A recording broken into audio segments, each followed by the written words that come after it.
Jerry Martin is first. How are you doing, Jerry?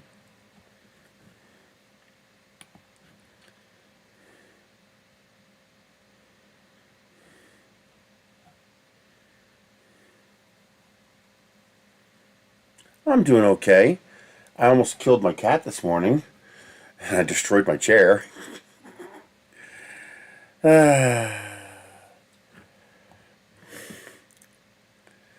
He's okay, though. But he's staying away from me now. I think I really scared him. He jumped up into my chair exactly at the moment I sat down in the chair. And I almost squished him. Like, I really almost squished him. Oh, I thought I told him not to do that.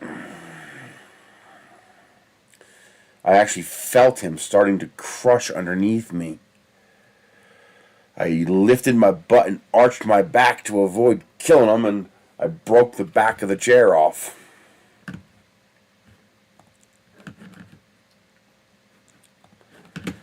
Because at my size, I would kill him. I mean, I would crush him like an egg. What are you doing? I hate when it lags.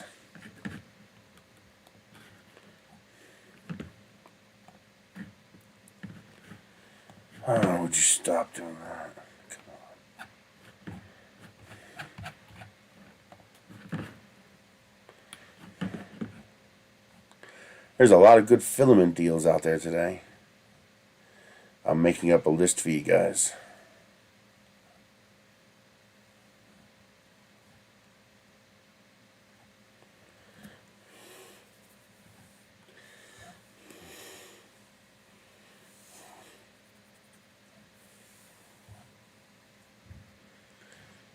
Yeah, it's always a fear of mine. If I were to accidentally sit on him, it wouldn't take much to hurt him badly.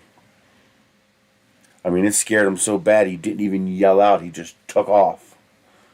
I saw him already, so I know he's still moving around. Oh, man.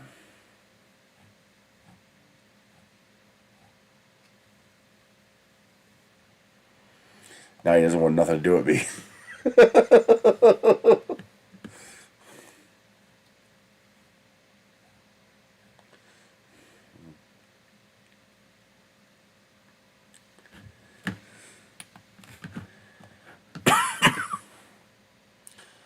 Oh, that's a hell of a discount.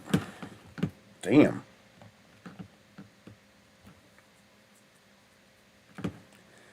Come on.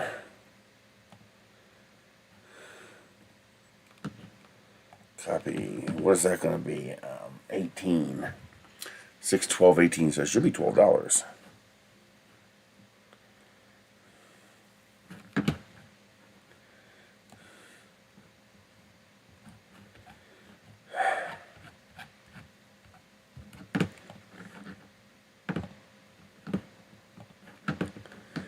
Let's see. Can I edit this while I'm in it?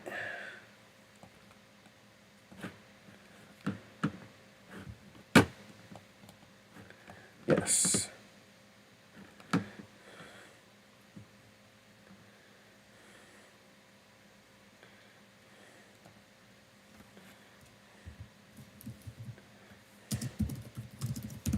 Silk, $12.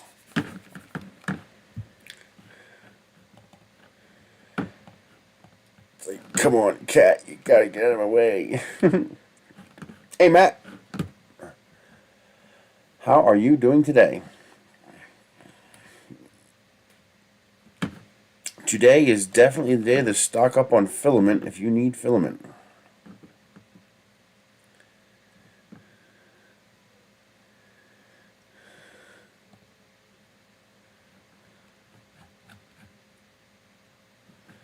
Come on.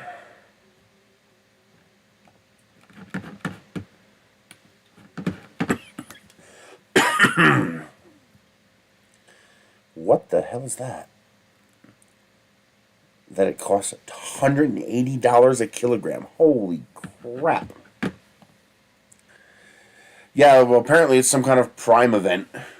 From Amazon Prime event. Oh,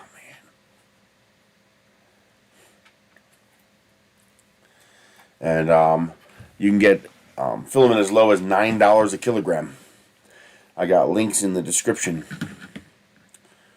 And now I'm looking at this roll of water-soluble support material. Aquasys 120. 2.85 millimeter, 1 kilogram, $180. Holy crap, that's expensive stuff.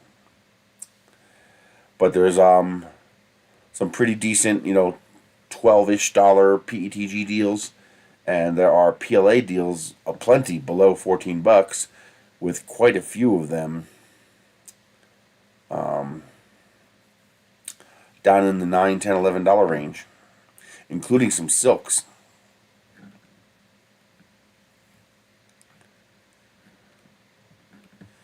That's some seriously good to add. Most of them have cardboard spools, which I really like. I like cardboard spools. I can burn them. I can toss them into the recycle bin. I don't have to just throw them in with regular garbage, which is really nice. Ooh. So when you look at my links, especially if you use my Amazon page, be very careful and make sure you recognize whether you're clicking on PETG or PLA, because I have both. It's not really practical to separate them. In my description list, I separate them. But on the Amazon page, they're all mixed together. Come on.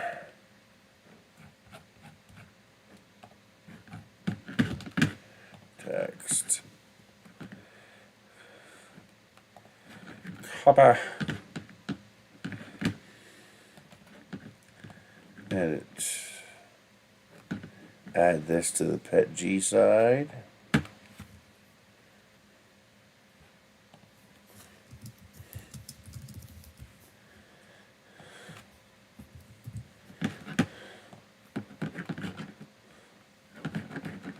Okay.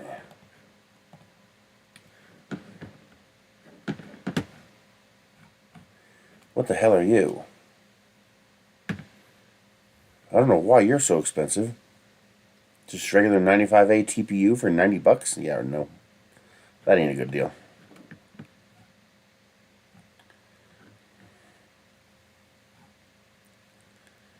And it looks like that's it for the really cheap stuff.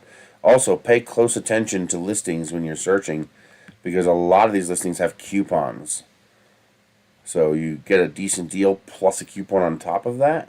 That brings some of these down to 11, 12 bucks, which is really nice.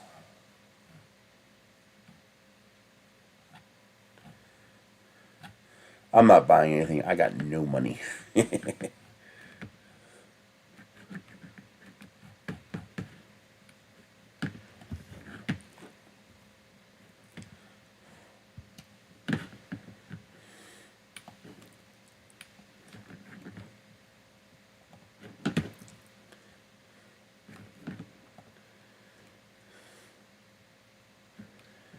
Oh, why does it make me wait?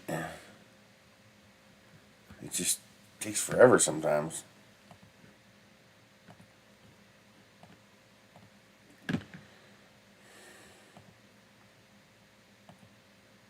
Oh, for Christ's sake.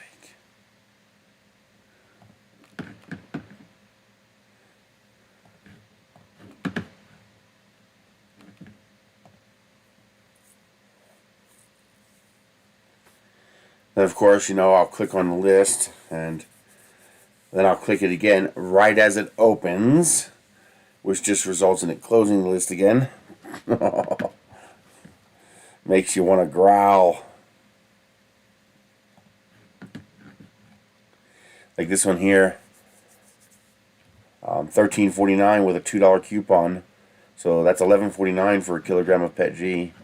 And this one here is $12.99 on a cardboard spool, and it's got a 10% coupon, so that's $1.30 off. So $11.70 a kilogram. Not freaking bad. Not bad at all. There's some Creality PLA for it's $20.26 for two 1 kilogram rolls. So that's $10.13 a roll. And there's, I think, one or two $9 rolls in there too. Yeah, there's a $10 roll and a $9 roll, and there's an $11 roll of silk as well. Like, not freaking bad. Come on, stop it. Why is it gotta be so hypersensitive?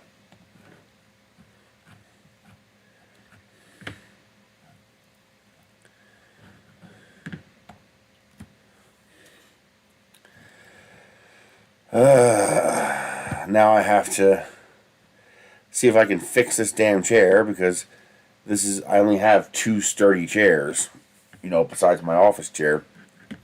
And Ultra PA glass filament, $127 a kilo. Expensive. What is that? Why would that be $148? Maybe they're hoping somebody's an idiot.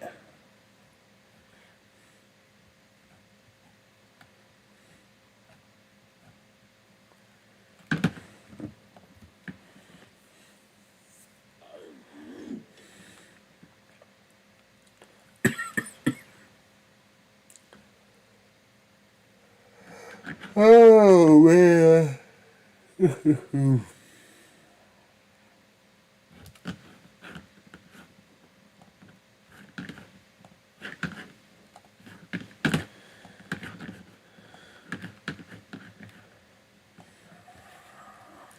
I got the first pieces of the shed done. So I'm getting pretty close to final revision. I got a whole wall built. And let's clean this up first. I had to add this little bit right there. That makes it vase mode compatible. I just had to add that little bit because this is an open channel. And take off my adhesion aids. Little additional brims to keep it stuck down, because I have a problem with this part here warping. It really likes warping.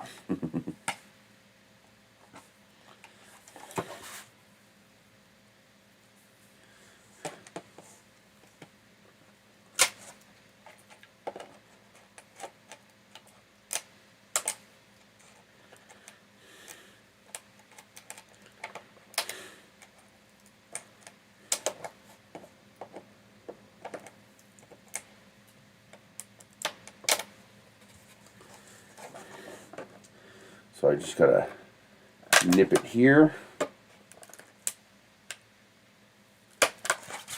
and then nip it the other way. There you go. So you just nip out that little piece, and there you go. Now your piece is done. This I was running out of the blue, so I switched to the orange. Use up the rest of that, and I got my first wall piece coming along.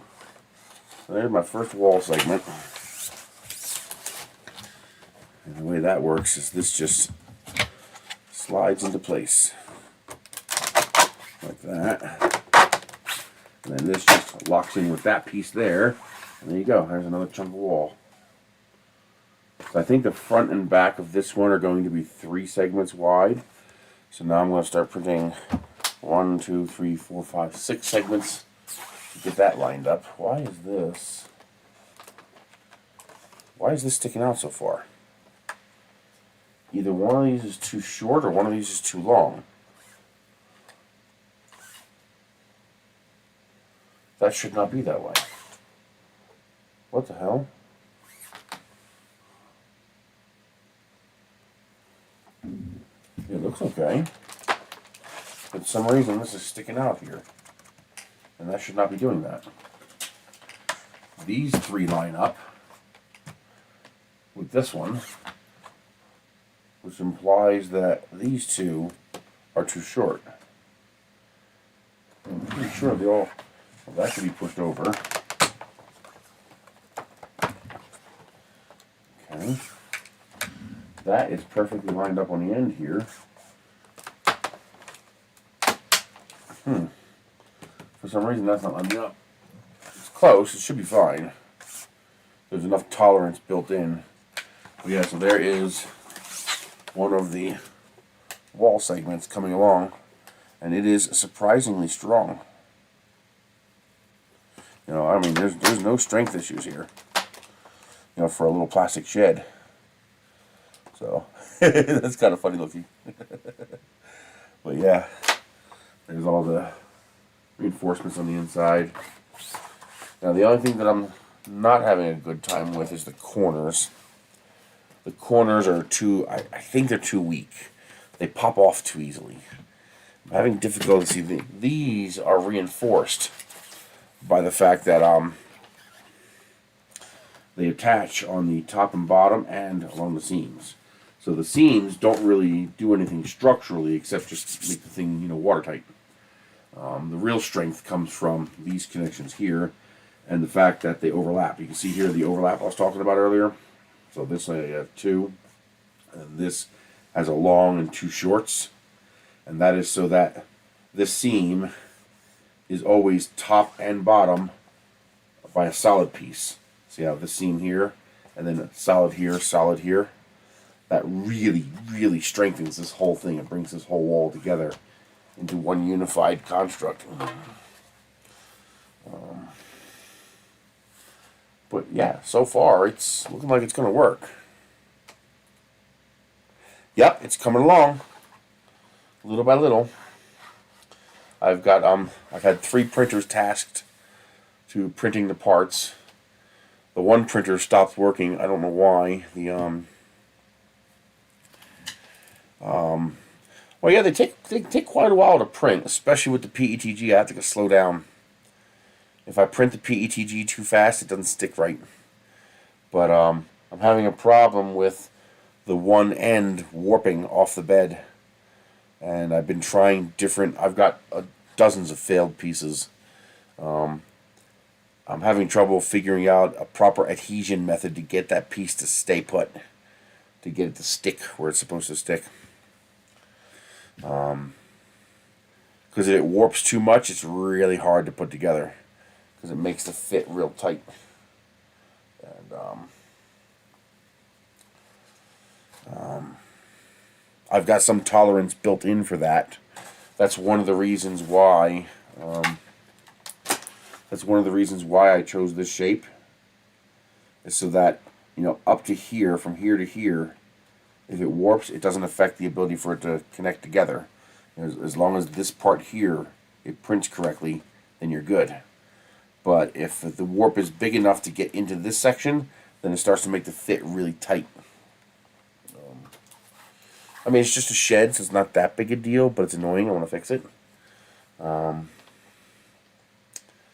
The corner pieces also give me ideas for other things I can build with this. Let me grab the corner piece so I can show you what I'm talking about. I broke my damn chair. I gotta hope I can fix it. I only have 2 of these chairs and they're very expensive.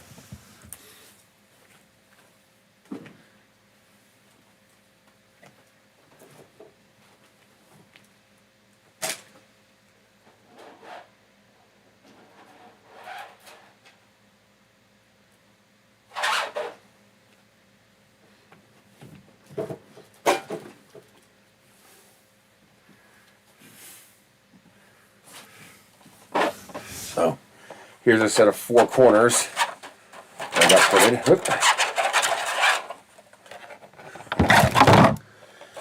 So there's a corner piece.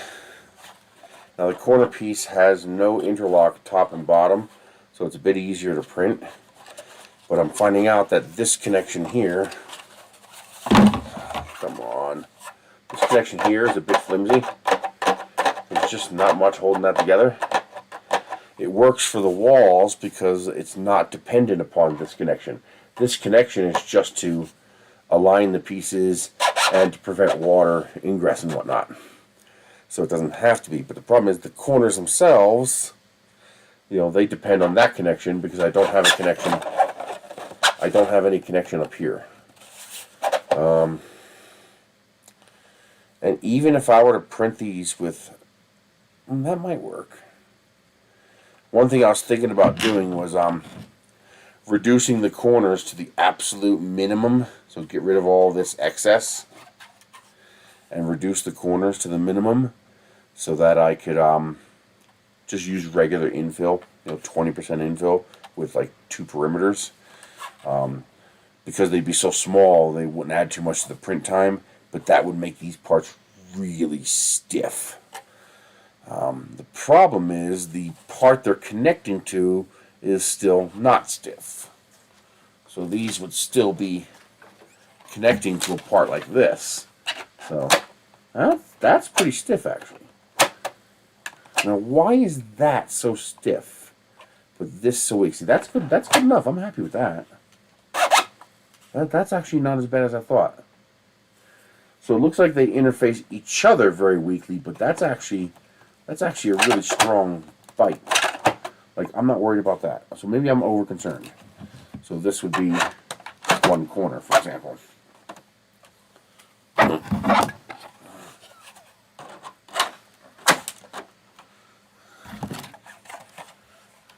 Go. So there would be one corner, as you can see. And of course the other wall would attach here. And that would form the wall of your shed. So I'm working on that. I think for the first one, I'm going to have a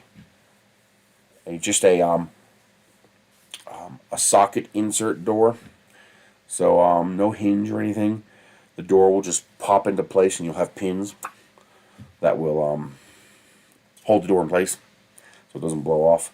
So you'd end up with well, that would actually work as a impromptu hinge as well. So you'd have 4 pins, 2 at the top, 2 at the bottom. You'd pull 2 of them, and that should actually hinge. That might actually hinge. I'll have to play with that and see how that works out.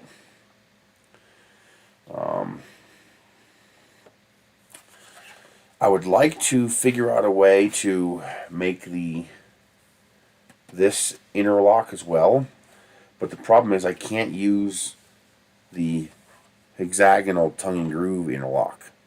That's not going to work because this has 2 directions. So if it slides into one, how does it slide into this one? It can't. So the only way it's going to work is if I could figure out a pop like this hinge where it just pops into place. Pretty good, Joe. How are you doing? If you have a need for filament, check out my Amazon influencer page and also the link in the description of the video. They have a lot of filament deals on Amazon today.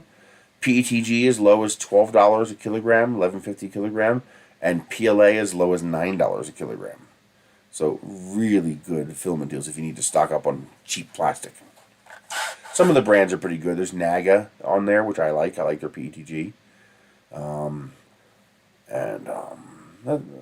That's the only big brand I saw. I want LU's on there as well, and I think there's a couple of well, I didn't add it to my list, but Polymaker's on there as well, $17. So some pretty decent deals for their plastics, but the no-name ones that I posted are down as low as $9.29 a kilogram. That's pretty damn cheap. But I want to make, I also want to make light fixtures, like post lamps and stuff like that for outside. And I'm thinking, can I make something that's even strong enough that I can make it structural, like part of a fence line or a light post or something like that. And this gave me that idea because I could take 4 of these and put them together to make a square structure and then stack. But I would need to figure out some way of joining them this way. I can't use this method because this can't print this way. That part can, but this part can't print this way. This can only print in this orientation. That's why I use this profile for the top and bottom. Anybody joining in, I've got a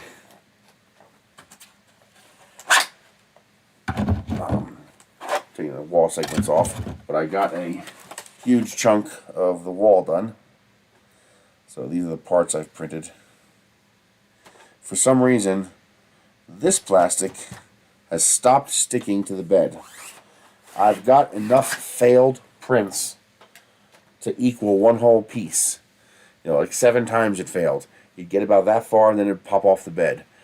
Adhesion, the first layer looks perfect. When you examine the first layer after it pops off, it looks perfect. So for some reason, it's just not sticking.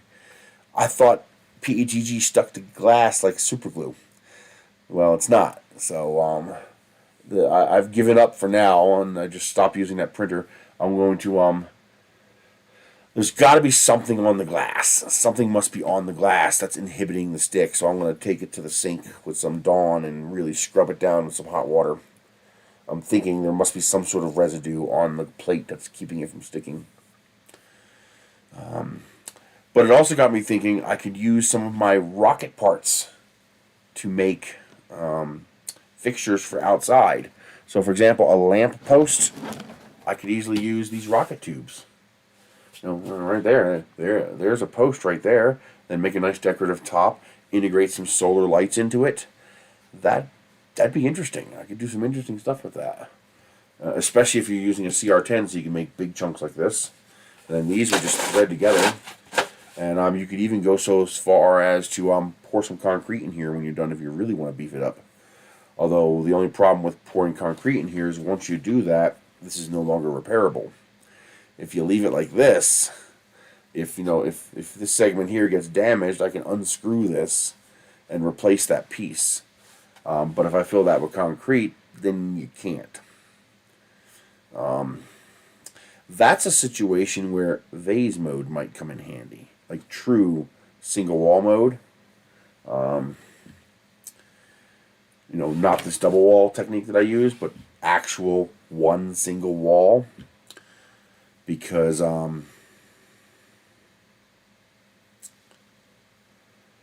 then the concrete would actually be all the way to the outside surface if you were to fill it with concrete. And then it would basically be concrete with a plastic skin. That would be crazy strong. You would be unlikely to damage that, unless you crashed into it, but then you're going to damage anything you crash into with a car. So that's something I'm thinking about as well. You could even use PLA for that. Oh, you could use PLA for that.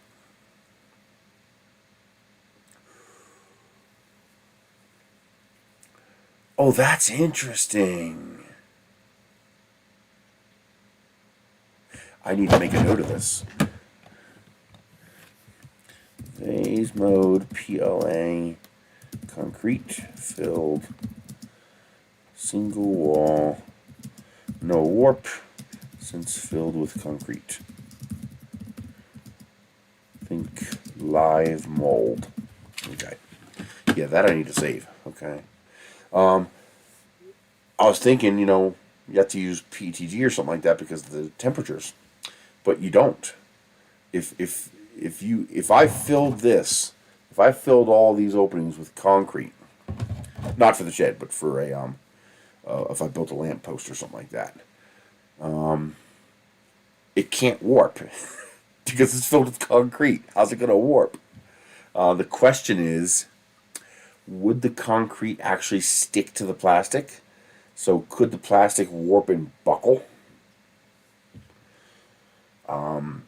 As long as you don't use black or dark brown or dark gray or navy blue or something like that, as long as you use reasonably light colors, the concrete might be enough of a heat sink to prevent the plastic from ever getting too hot.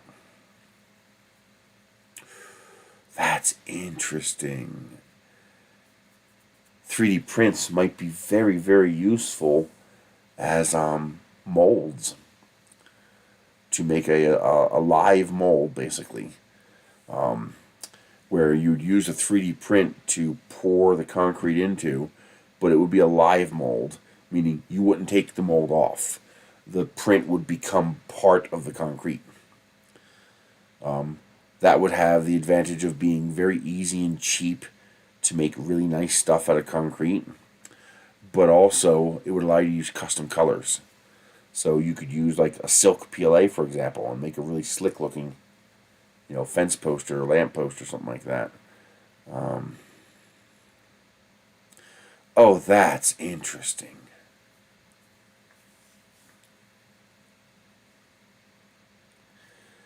How would I do that?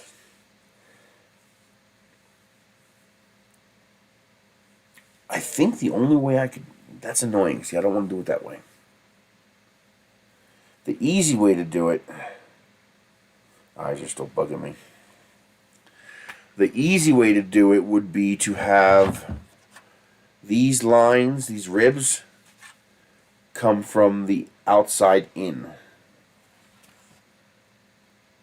Nice.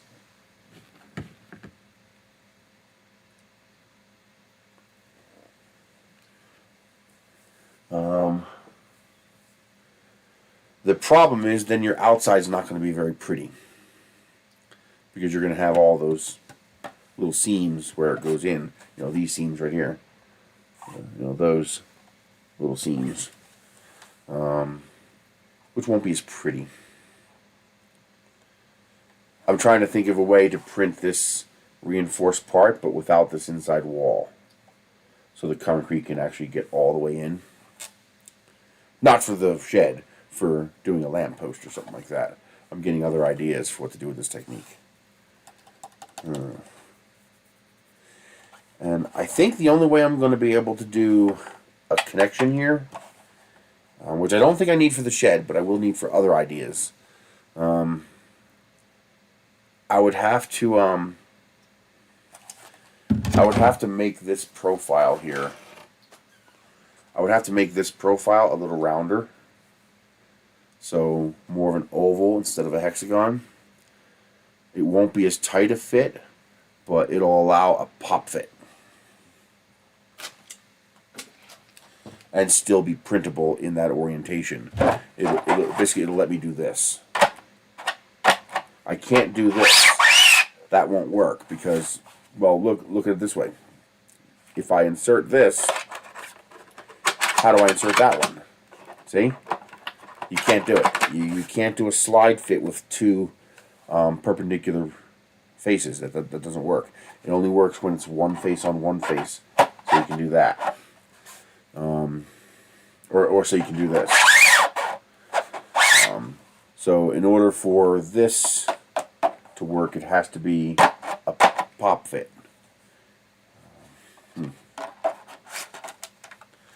I'll have to think about that. One of the reasons I am making the wall segment this large is that I have to figure out a way.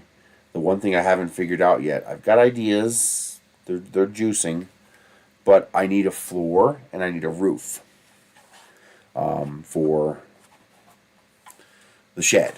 And I'm trying to avoid as much as possible creating custom pieces. Because if the whole idea of this thing is that it's modular. So you can make this thing any size you want.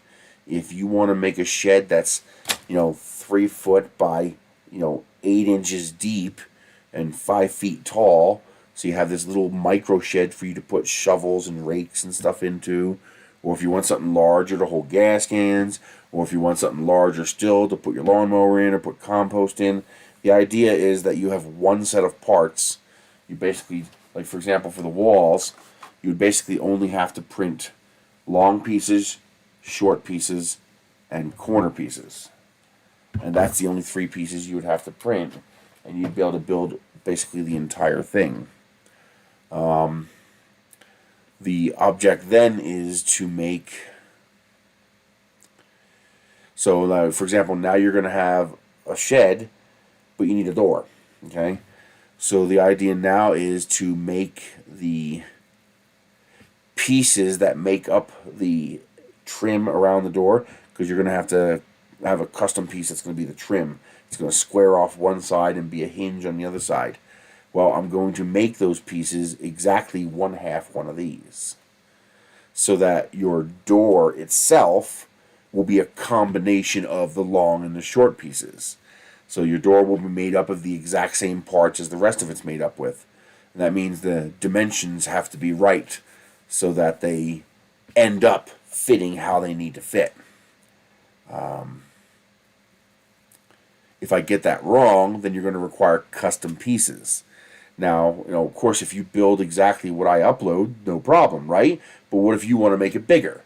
What if you want the shed to be wider or deeper, taller, shorter?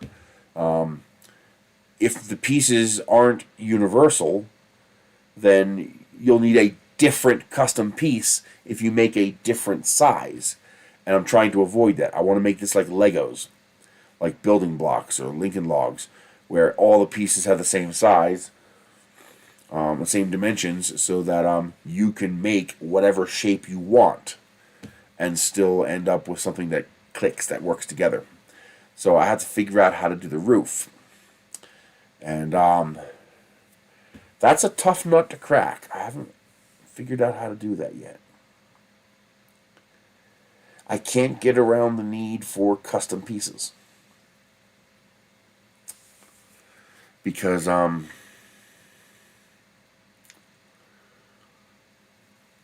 need some way of interfacing the roof with the walls, and the floor with the walls. The floor is a little easier because the weight of the shed itself will be sitting on top of the floor.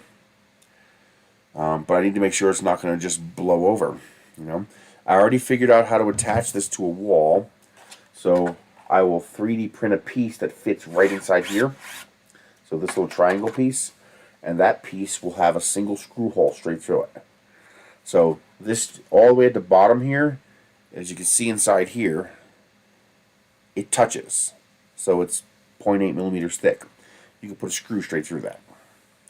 So there's going to be a piece that's going to be a triangle piece that'll fit right inside this hole, and there'll be a single screw hole in the middle of it. And you'll just screw right through the back of this using that triangle piece. That triangle piece will be your interface between the structure and this plastic. So that if you try to put a screw straight through here, it's just going to tear through the back. Even if you're careful and do it right, as soon as somebody pulls on it or wind blows it hard enough, it's just going to tear that screw right out. So by having an insert that fits right inside of here, you only need two really for a shed this size. So you do one here and one here. Just pick something on the left and pick a slot on the right. Just have them be at different heights. This way you don't have the top being blown off and the bottom being blown off. But you just stick one of those pieces in there and screw it right into your wall. And that'll be your anchor to make sure this doesn't blow over. So that is solved.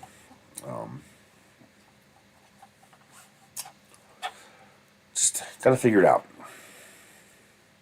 The whole idea of these is that once the shed's assembled, you'll be able to either pop it out or slide it up and out, so that you can then disassemble a wall if you have to repair a piece, replace a piece. I can also make it interlocking. So if you want to build an additional section later and attach it to the first section, I'll have a little T piece. So it'll be like this, but it'll have a piece coming out this way. So it'll be a T, which will allow you to share the wall of one shed with another shed. So instead of having two sheds butted up against each other, well, that's two walls. We can just eliminate one of those walls with a custom T-piece to connect them. That'll reduce how much plastic you have to use. So each additional shed that you add alongside the first one will need one whole less wall, since it could share the wall of the one next to it.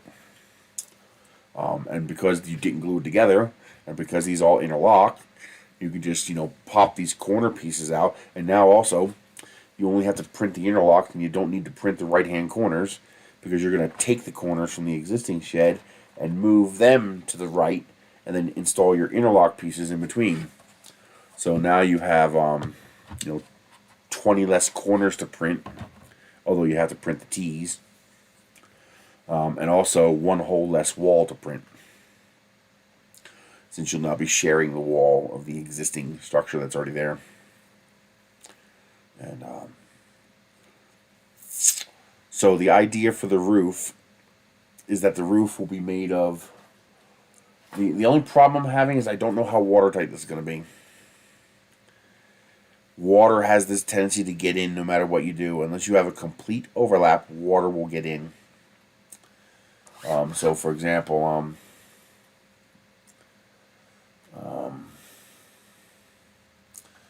in here, when rain hits this piece here, let's say this were a roof and it was flat.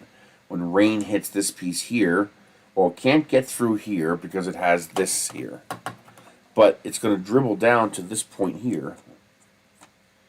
And when it gets to here, there's not really much stopping it from going through and coming inside, except for this lip here. So now the water is going to come down to the end here. Now this end here is open.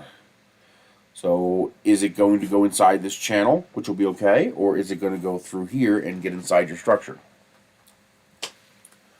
For a simple, tool rack, that doesn't really matter if a little bit of water gets in, but you could also tape it. So Flex Seal tape your seams. But that's using a lot of resources to do that. And you'd have to seal every single seam, every square inch, because otherwise water will get in. Water is extremely pervasive like that. If there's a single path to the inside, the water will find it. Unless you actively guide the water around it, it'll get inside. Vertically is not a problem, it's the roof that's a problem.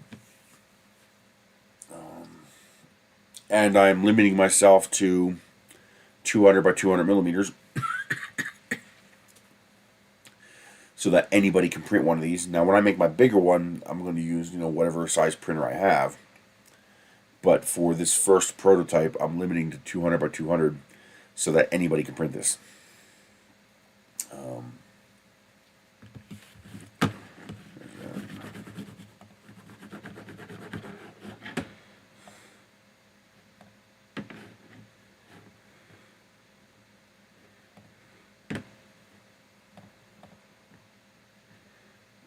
Come on, stop it. There we go.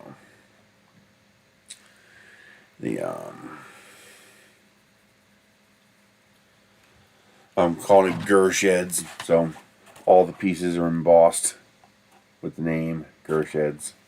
There it goes. If you want to know how to do that, check out my Tinkercad embossing video. I just use the text function built into Tinkercad, and it sticks out 0.2 millimeters. And that doesn't break vase mode, and is enough that you can see it.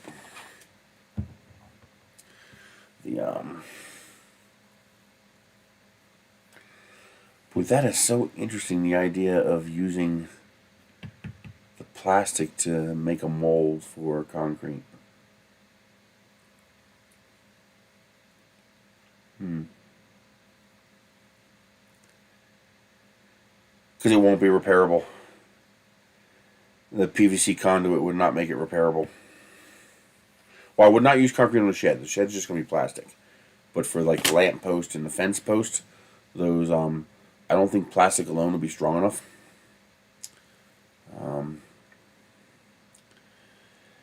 But inserting a PVC conduit wouldn't make it repairable. It wouldn't help. Because the concrete would be physically touching the plastic. And the concrete has to physically touch the plastic. I can't insulate the plastic from the concrete, because the concrete is what's going to keep the plastic from warping and keep the plastic from breaking. Think of it this way. Here, how can I explain this? easy way. I don't want to destroy that piece of paper.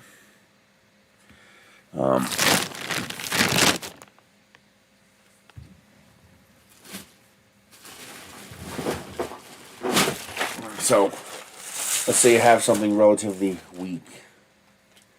What is that? You have something relatively weak like this. So, if I, poke through this side, I just poke my finger right through it, right? There's not a whole lot to stop it from poking my finger through there. But if I back the plastic with something,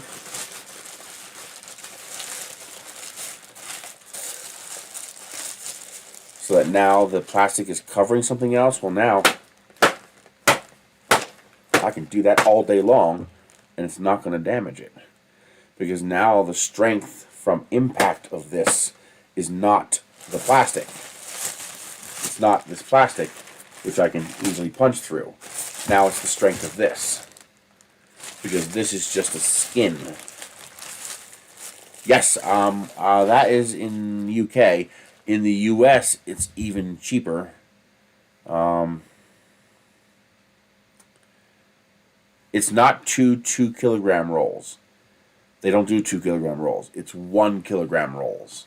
So you'd be paying £13.45 for each roll. In the US, it's $10 a roll, which is about the same as what you're paying there. Hang on, I'll show you. It might be worded a little weird, but it's 2 1-kilogram rolls. Why is my CPU being overloaded? This is a Core i7. This should not be struggling.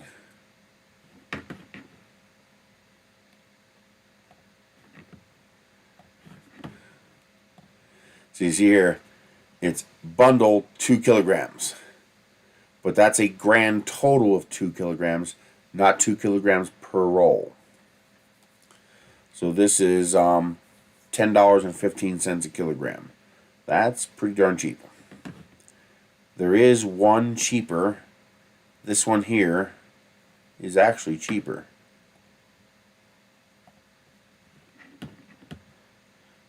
$9.29 JO, which is, I've used JO plastic before. They're decent. It's a cheap plastic, but it works.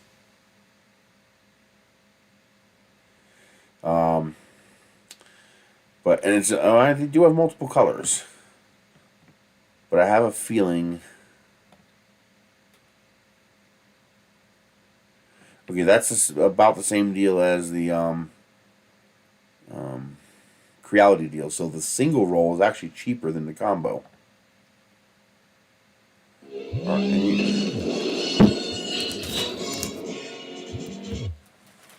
So it looks like it's just the black, because that one's $13.59, which even $13 is not a bad deal, but it's not that crazy $9 deal. Yeah, it looks like just the black roll is $9, and the double packs are $10 each. Yeah, but this not that one, this one. Oh, never mind. Skip that. It's only 0.65 kilograms. So that's not a kilogram. I thought that was a kilogram. Yeah, screw that noise. So that means, what is that per kilogram? It's not a good deal. 9.59 divided by 0.65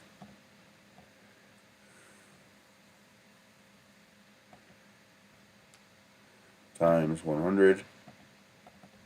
It's going to be 14. Yeah, that's $14.75 a kilo. That's a bad deal.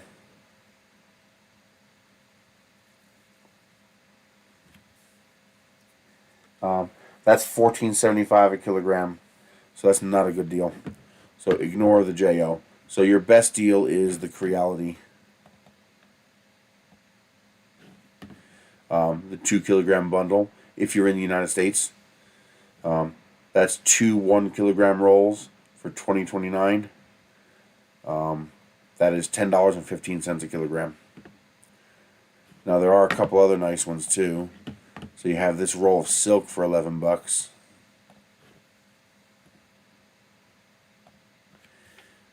I hate when they play that stupid games. $11.19 for a roll of Overture cardboard roll. Nice, I like that. 1 kilogram of silk. Silk Rose Red. I don't know if the other colors are on sale. No. So just the Silk Rose Red. So that's a good deal. This is a good deal. These links are all down below in the description. This is PETG. It's $13.49 with a $2 coupon, so it's $11.49 for a kilo.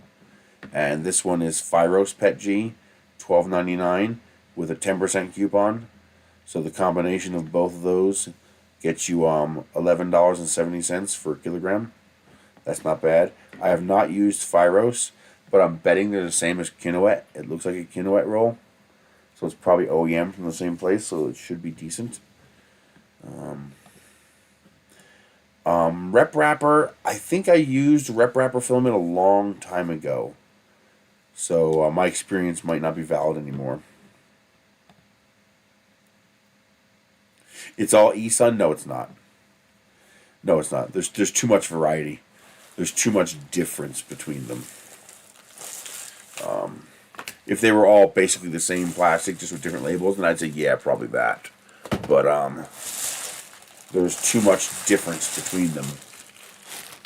Some of them are good, some of them are okay, and some of them just outright suck. And if they were all Esun, they would all be good, because Esun's good plastic.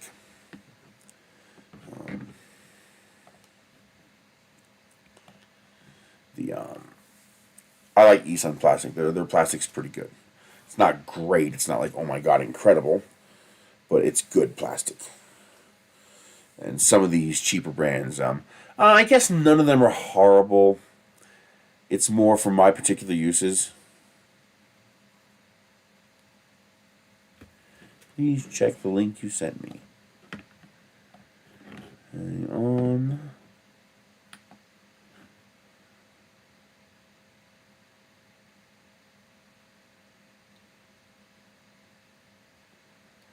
How did you send it?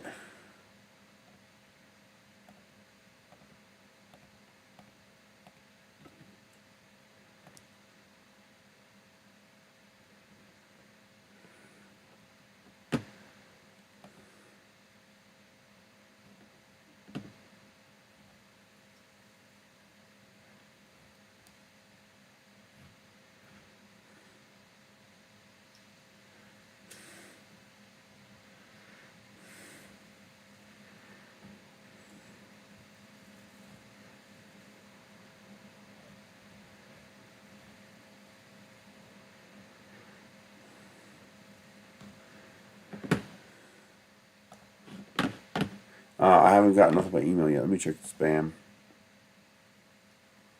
Yeah, it got stuck in the spam folder. Not spam. Let me clear this out.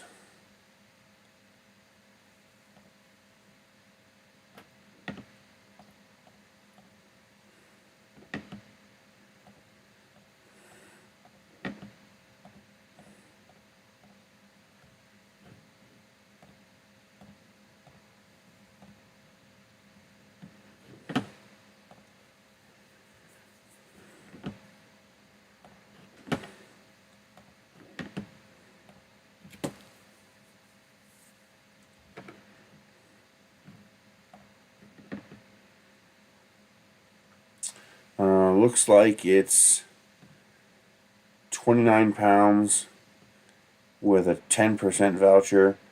Looks like there might be two. Possibly two vouchers? Well, I'd say 30 pounds delivery. That's because I'm in the U.S.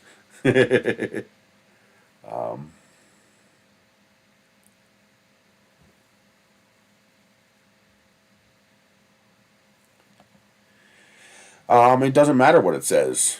I mean, I'm telling you, it's 2 1 kilogram rolls, and it does say bundle. See where it says 2-pack? Right there at the bottom.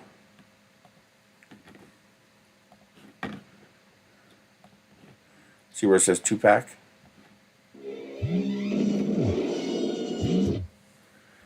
Trust me, you're getting 2 kilograms of plastic.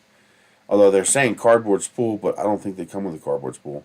Oh, unless they have black cardboard. That would be interesting. It would look cool.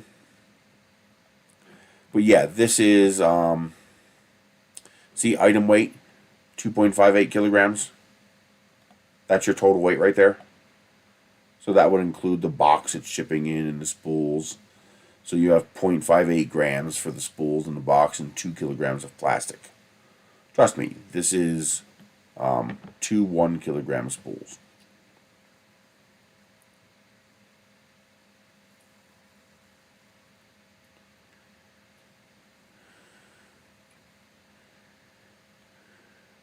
Yeah, they're making the same mistake here. See where they're saying 2 kilogram spool? It's not. There's no way you're getting. Let's see what the pictures say.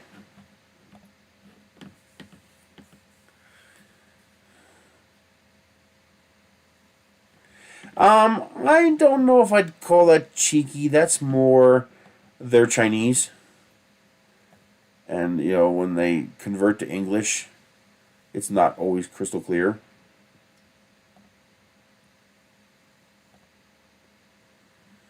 But these look like standard 1-kilogram rolls. I don't see anything to indicate to me that you're getting 4 kilograms of plastic. I can't read that little label. But trust me, you're getting, no, the JO is not 1.1 kilograms. It's, we just brought that up. It's 0.65 kilograms, which really sucks. That is this one here. Oh, come on. Yes, here. Oh, now that one says 1.1 kilograms.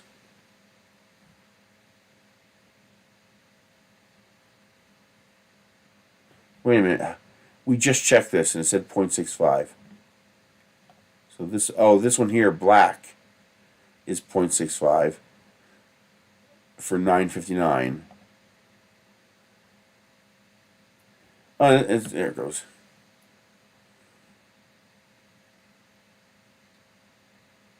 And that says 1.1. Okay, so no. When I went through the colors, I thought this is the first one I clicked on. It's not. It's this one, and this one does say 1.1 kilograms.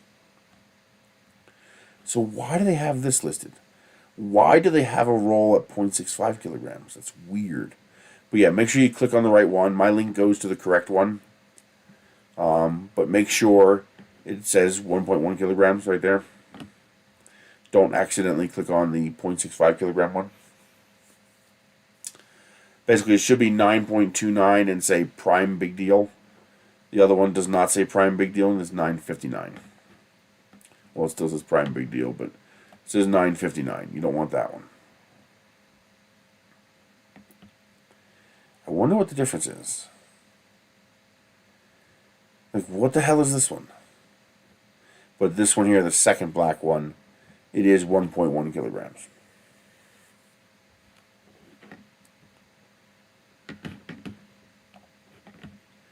Well, my connection's breaking up. Oh, a lot of drop frames. 0.7%. I'm going to close the browser for now. Clear up some resources. There's some decent deals on filament dryers. Right around $40, you can get a filament dryer. If I were you, I would look to spend a couple dollars more and get one of the double dryers. Still dropping frames. 3,300 kilobit per second. That should be within my bandwidth limits. I think I will use the tablet to look for the stuff, and then I can add it to the list on Amazon.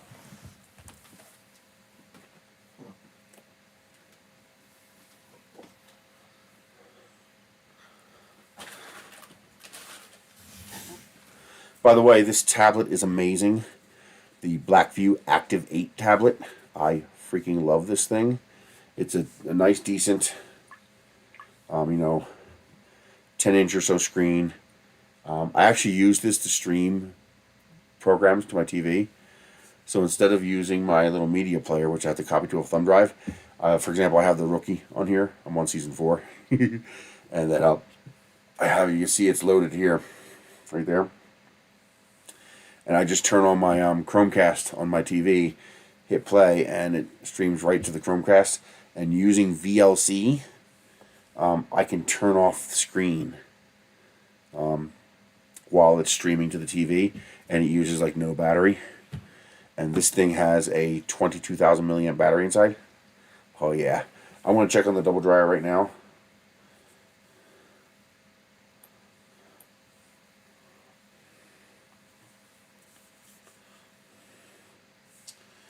But also the reason I got this tablet was because it's not really a tablet in software. It's actually a phone, and that's important. It's very, very important because I have I use Hello Mobile, like Boost Mobile, Hello Mobile, Red Pocket, the cheap MVNOs that you can get internet service unlimited, $20 a month.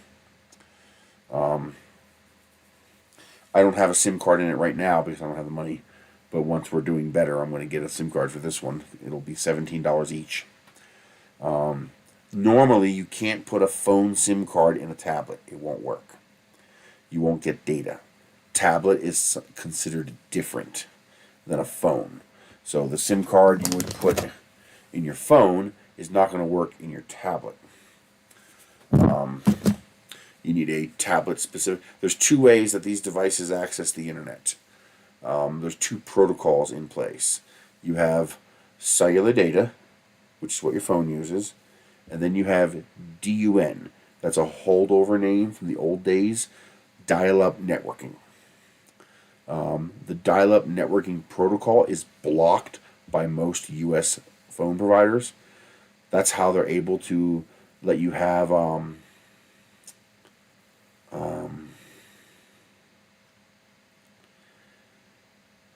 hotspot. That's how they're able to give you a separate pool of gigabytes for hotspot data. So you'll have unlimited internet, but only 10 gigabytes of hotspot. That's how they're able to do that. The hotspot uses DUN, and your phone uses cellular data. So normally when you plug a SIM card into a tablet, it is DUN, which your SIM card is not going to work with. You just won't have any data. But because this is technically a cell phone, I can text message, I can send and receive calls. There's no speaker, so that would be hilarious. Hello? That'd be hilarious. But there's no headset speaker, so it automatically defaults to speakerphone. But because this is a cell phone, it uses cellular data, which means I could buy a cheap MVNO SIM card, put it in here, and have unlimited data. That's really nice, especially with the 22,000 milliamp battery in here. Like, I literally charge this once a week.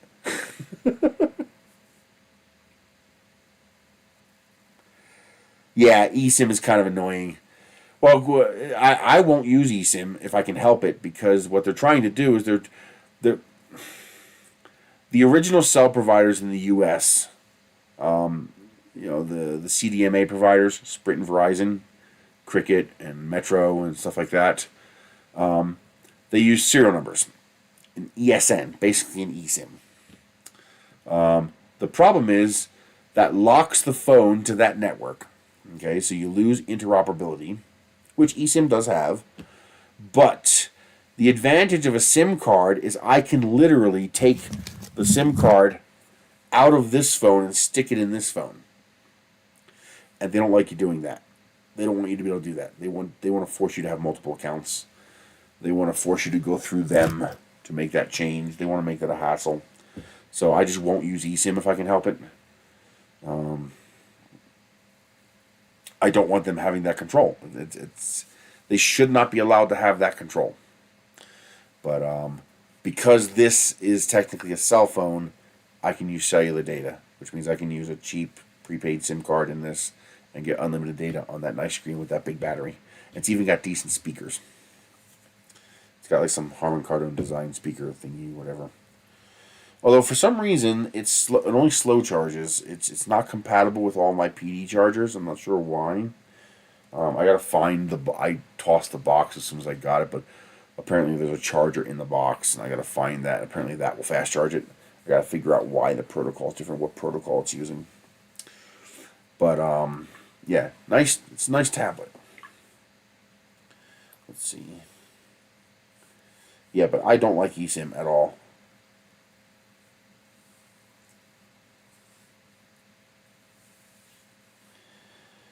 Here we go. Here's the ComGrau one. $43.68 with a 6% coupon. That'll basically cover your sales tax. And it is a double roll. At least it looks like it. Is it? Yes. It looked wider, but you know, sometimes the pictures can be deceiving. So make sure you tag that coupon. Let me add this. Add to list. So if you go to my Amazon page, Amazon.com/shop/Nerisse, it's linked down below. There's a section called Prime Day Deals, and you will see this one from ComGrau. And that is, let's see, there it goes, $43.68 and a 6% coupon. That's not bad. Let's see, any others? There's, of course, the Sunlu has one for $40. That's not a crazy, incredible deal. That's just normal, really. Oh, here's a cheaper one. It's well, it's about the same price when you consider the 6% coupon. Let's see, 6% is going to give you 6, 12, 18, 24, $2.75 off. So you're going to pay $41 or $39.64. This one is from Sovol. Let me add this one. Add to list. Primary deals. Alrighty, that one is added to list. That is from Sovol. That is a dual filament box. I would never buy a single filament box anymore. There's no reason. I mean, if you can get a double filament box, there's no reason to buy a single. It's going to cost you the same amount of money, and you can put 2 rolls in it. Any other good deals on filament dryers? Here's Fixed Dry for $90.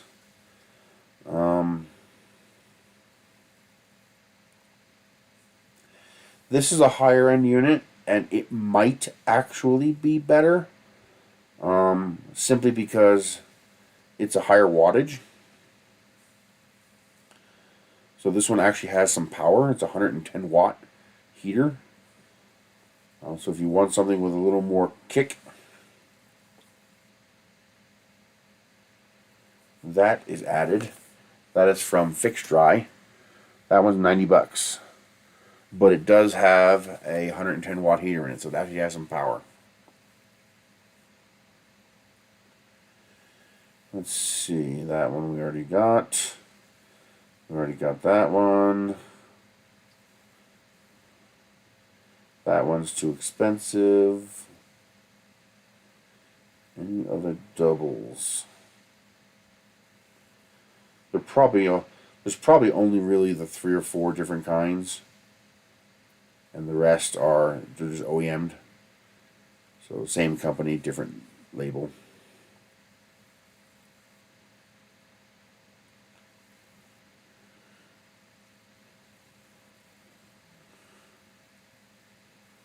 That's actually kind of neat. That's actually kind of nice.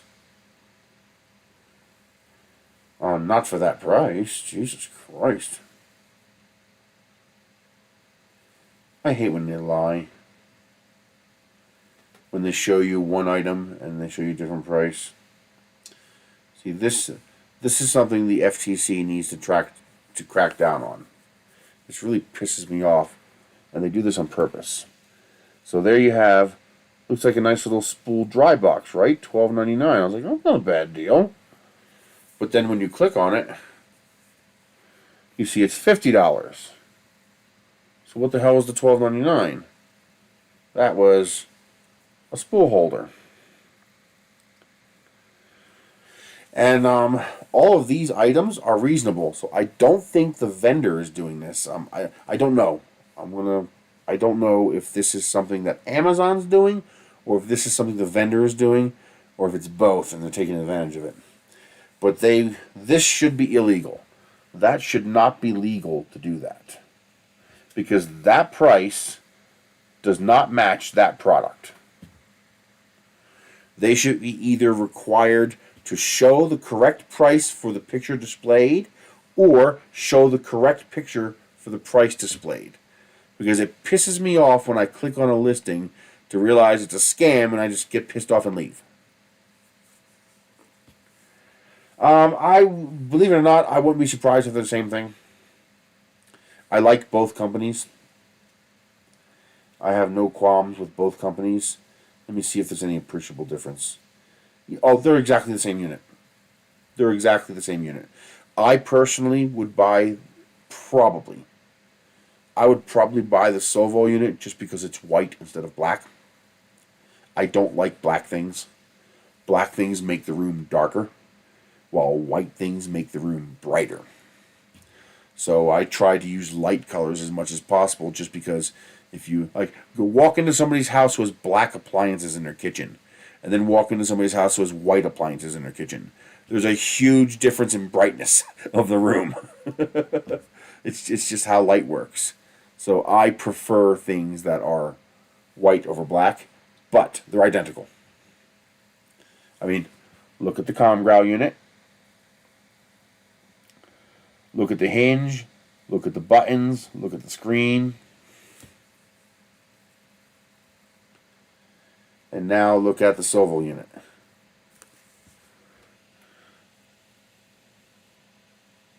They're the same thing. It's the same product. So pick, and the price is $1 difference. It's a $1 price difference. So pick whichever one's going to get to you faster, or pick which company you like better. I mean, I like ComGrau and I like Sovo. I like them both. So that, for me, it would come down to, well, the Sovo one's white. Actually, that's the one I ordered. Apparently, that's the one I bought. I haven't used it yet. It's still sitting in the box. But for me, it would come down to the fact that the Sovo unit's white, and I would pick that because of that. But they look, to me, they look like they're exactly the same unit. The only difference is color. Yeah, they look identical. I wonder why this one's $56. This ComGrau unit is $56. And I don't know why it's different. It looks the same.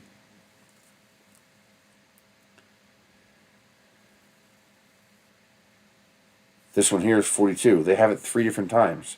I don't know why they have it lifted 3 different times. It's weird. And those links are in my Amazon page. So if you go to my Amazon.com/shop/Nerisse, my influencer page, there will be a section called Prime Day Deals, and I have them both linked there. If you guys use my links, I appreciate that. That's how I make my income.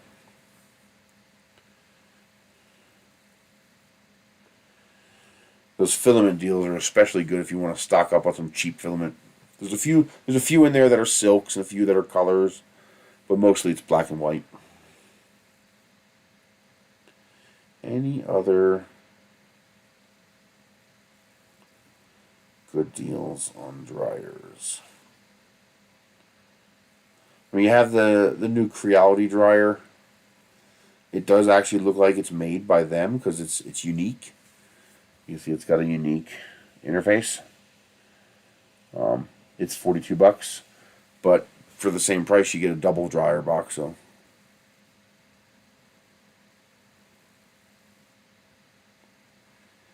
No. The reason the glitter prints so nice for you is that you can't see the flaws. the It's also why marble works so well, why wood works so well. The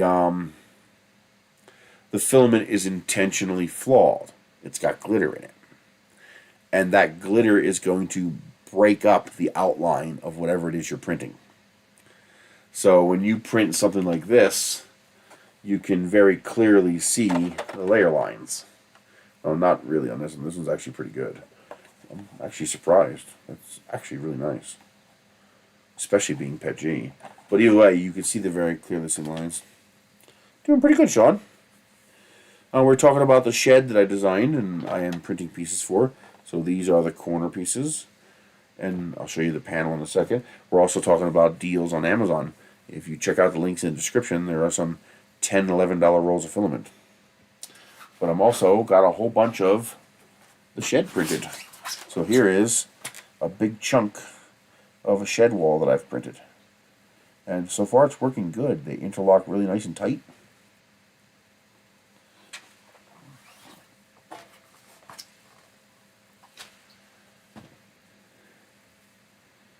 My bedroom.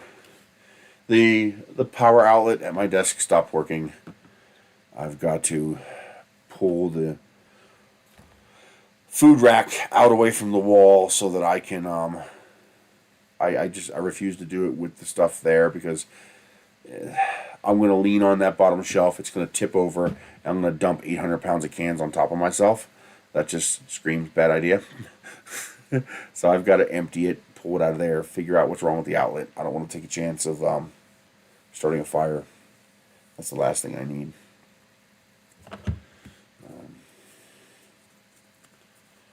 So this is my bedroom. I got that. I love this. That's the cupola from the International Space Station. You can get that as a tapestry, basically. You can hang on the wall. So I have that on my wall. And I got a whole bunch of discoloration on one side that really shows up in the video. It's funny. I think the cat's licking it. I think the shininess is saliva. So I'm going to have to pull that down and put it in the washer. Just because that's...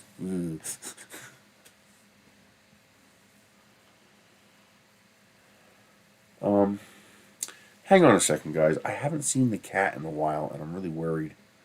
I'm going to go find the cat and see what's going on with him, make sure he's okay. I almost killed him this morning. I almost sat on him. So much so that I actually broke the chair, preventing myself from crushing him. So, hang on. I'm going to... I can't. It's a computer. So I'm going to go check on the cat, make sure he's okay. And of course I busted my goddamn chair. These things are so expensive. Hi, baby. Are you okay?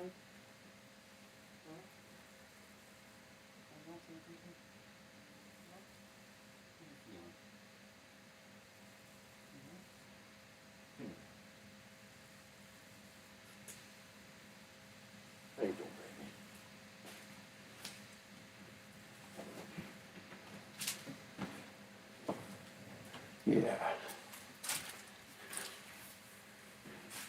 He seems okay. He's just spooked about the room. You okay, baby? Yeah. That scares me so much.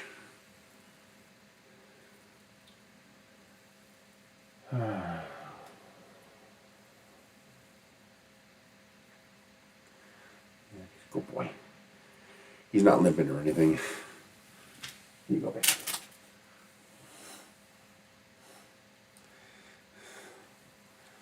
You okay, baby? Huh? You okay?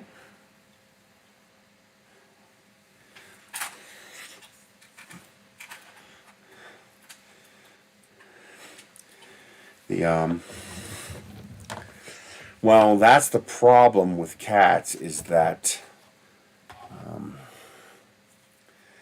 you have to be very careful with cats because they're very good at hiding injury.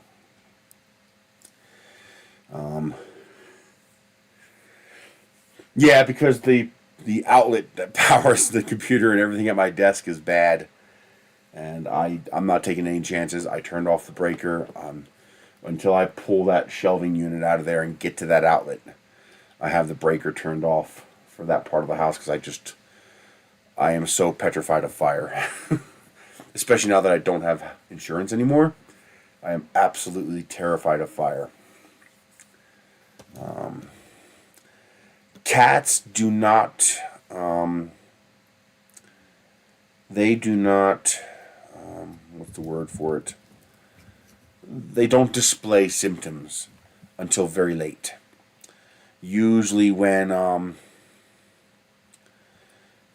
cat displays symptoms, it's already too late. They're near death, and that's the reason they're displaying symptoms. I guess it's a protection thing when they're in the wild. And, show weakness, you get eaten. A dog, right away when something's wrong. But a cat, unless you're paying attention, they'll appear to be fine until the very end. So you have to really, really pay attention if you think a cat might be injured, because it's going to be very hard to tell. So I'm looking at the way he's walking, the way he's sitting. I'm seeing if he flinches when he moves a certain way because something hurts. He seems okay. I thought I taught him not to do that. See, cats like sitting on chairs. Especially these wooden chairs, like kitchen chairs. They like sitting on these chairs because they're cool and smooth. It's an ideal surface for them, and it's also off the ground. So he doesn't sit on this chair normally because it's in the kitchen, and I'm not in the kitchen, so he doesn't want to be there. He wants to be in here with me. But now that I have the chair in here, it's perfect. He gets to sit on the chair. He's protected. He's up off the ground, and he gets a nice, cool, smooth surface to sit on. Yeah, same here. 8.1%. 8.12575% tax here. It's crazy. Oof. But so when he gets on a chair, I'll put my butt over top of him and I'll slowly sit down, and he'll realize, oh shit, that big thing's coming down, and he'll get off the chair. But this time I went inside there where the printers are in the bathroom, and I grabbed that last panel, the orange and blue one there, and I came back in, and literally, as I was sitting down, he jumped into the chair. I didn't even know he'd done that until I was crushing him, because I was just sitting down. And thankfully, my God, thankfully I didn't plop. I don't tend to plop because I'm heavy. If I plop, just plop on a chair, I'm going to break the chair. So I don't plop on chairs. I sit in a controlled manner, and that's the only reason he's not dead. As I was sitting, I felt the cat underneath me begin to crush, and I realized it was the cat. And I jerked my butt up, but of course I couldn't actually stand up. It's inertia. My body does not work like that. It's not going to happen. So I jerked my butt up and arched my back. And when I arched my back to avoid crushing the cat, I broke the backrest on the chair. I snapped it. It's a wooden chair, so it's got the two main posts that go into a hole in the base of the chair. I broke them both at the base. Snapped them. Just gone. I can't replace these chairs. They're expensive. Around here, wooden kitchen chairs are very, very expensive. It's just, people sell them for a premium price. I didn't know I closed that window. Oh yeah, to save resources. Actually, what I should do is bring it up in here.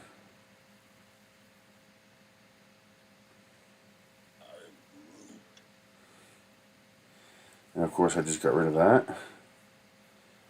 Shopping. No, media. There it is.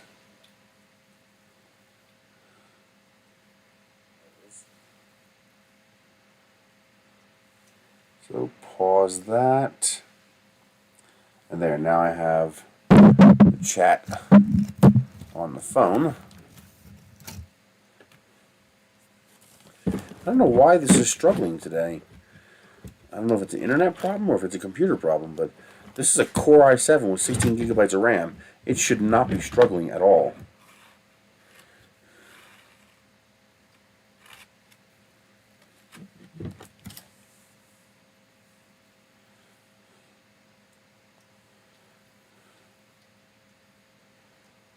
Okay. So we'll use the phone to do that, which means I can close this and close this. And so now this is running nothing but this. And then I'll check it out on this. Hi, baby.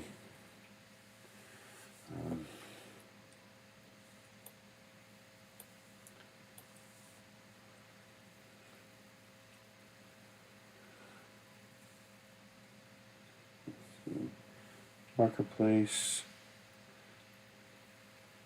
Ooh, Honda scooter for $100, but boy, does it look beat.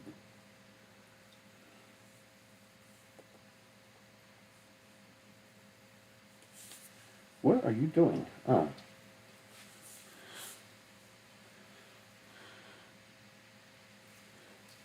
Whoo! Yeah, here's a set of oak kitchen chairs. $75 for 3 of them. Ouch. Here's a pair for $100. Yeah, for whatever reason, these chairs they sell for a lot of money. They're worth a lot around here. I don't know why. Just back in Pennsylvania, I get these for nothing. I can get these for free all day long. But now they're very expensive.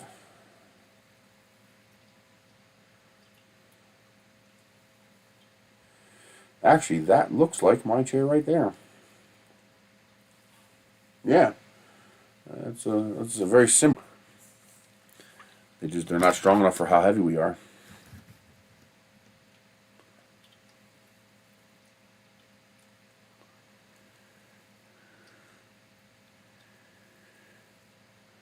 What, Joe?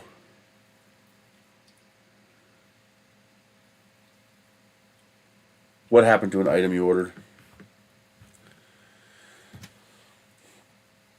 So cats do not display their injury very readily.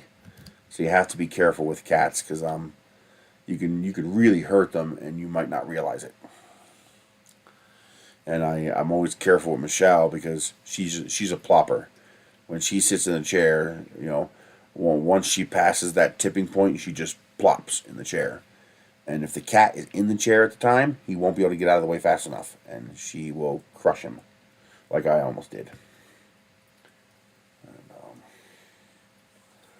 so have to be careful.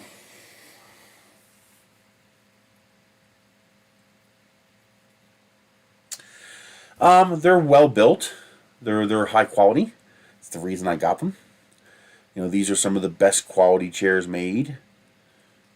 This style of chair is just very, very strong. I mean, I'm incredibly heavy, and this chair doesn't even blink at holding me. Well, go look at the square wooden chairs, like bunk chairs that you see all over the place. Grab one and wiggle it. You'll see immediately. It's like the difference. It's like going to a yard sale that has a whole bunch of sneakers, and they have 2 piles. They have the $2 sneakers, and then they have the $20 Nikes. Well, everybody wants the Nikes, so they cost more. The reason it's more expensive where I am now is for 2 reasons. 1, it's empty. There's no one here. And 2, it's poor. It's one of the poorest states in the country.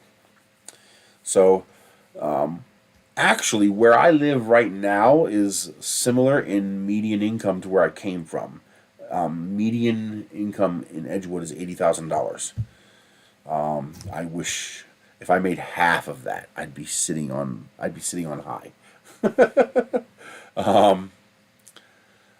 Median income in Levittown was $85,000, so very similar.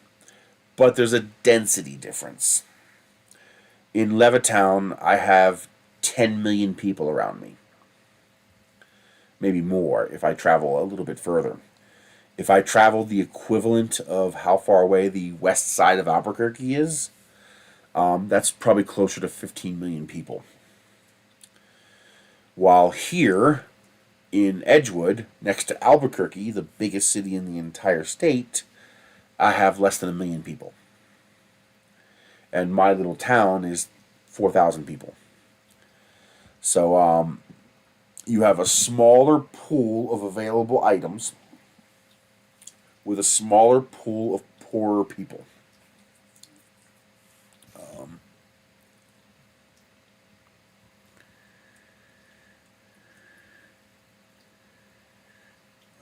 How do I get this fucking heart to go away?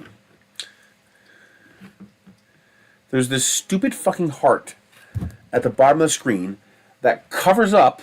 I can't read what the hell that is right there, what you're trying to say, because of this stupid fucking heart on the screen. And there's no way to make it go away. And I can scroll down, but I can't scroll up, so I can't read the end of your message until one more message comes through.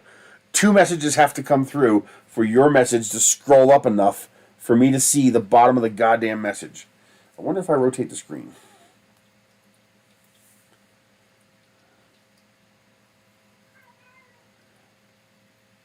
Yeah, that works. The heart goes away. But then now I have that to look at. Oh, how do I make the fucking heart go away? Thanks, Robert. That was funny. Against pen.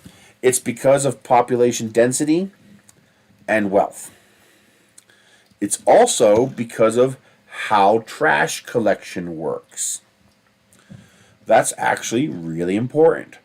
Why do you think a lot of these dumpster dive and trash picking videos you see, why do you think they're in Pennsylvania, New Jersey, Florida, Ohio, but you don't see too many of them out here? It's because trash is handled differently. In the tri-state area, you have a larger number of wealthier people. So you have 10 to 20 times the population density. No, I'm not close to 51. That's quite a distance away. So you have a much, much, much higher population density in Pennsylvania. You also have a lot more wealth. And you also have a lot less space. So people don't have space to keep stuff. You know, especially wealthy people. You see wealthy people throw away crazy expensive stuff all the time in the tri-state area because, well, they can't keep it. They have a beautiful 3,000 square foot house, but it's on 0.18 acres, so they have no land. And there's also HOAs and zoning and all that crap, so they can't keep stuff. Getting pictures of Area 51 would be childishly easy. It's just not worth doing it. Who cares?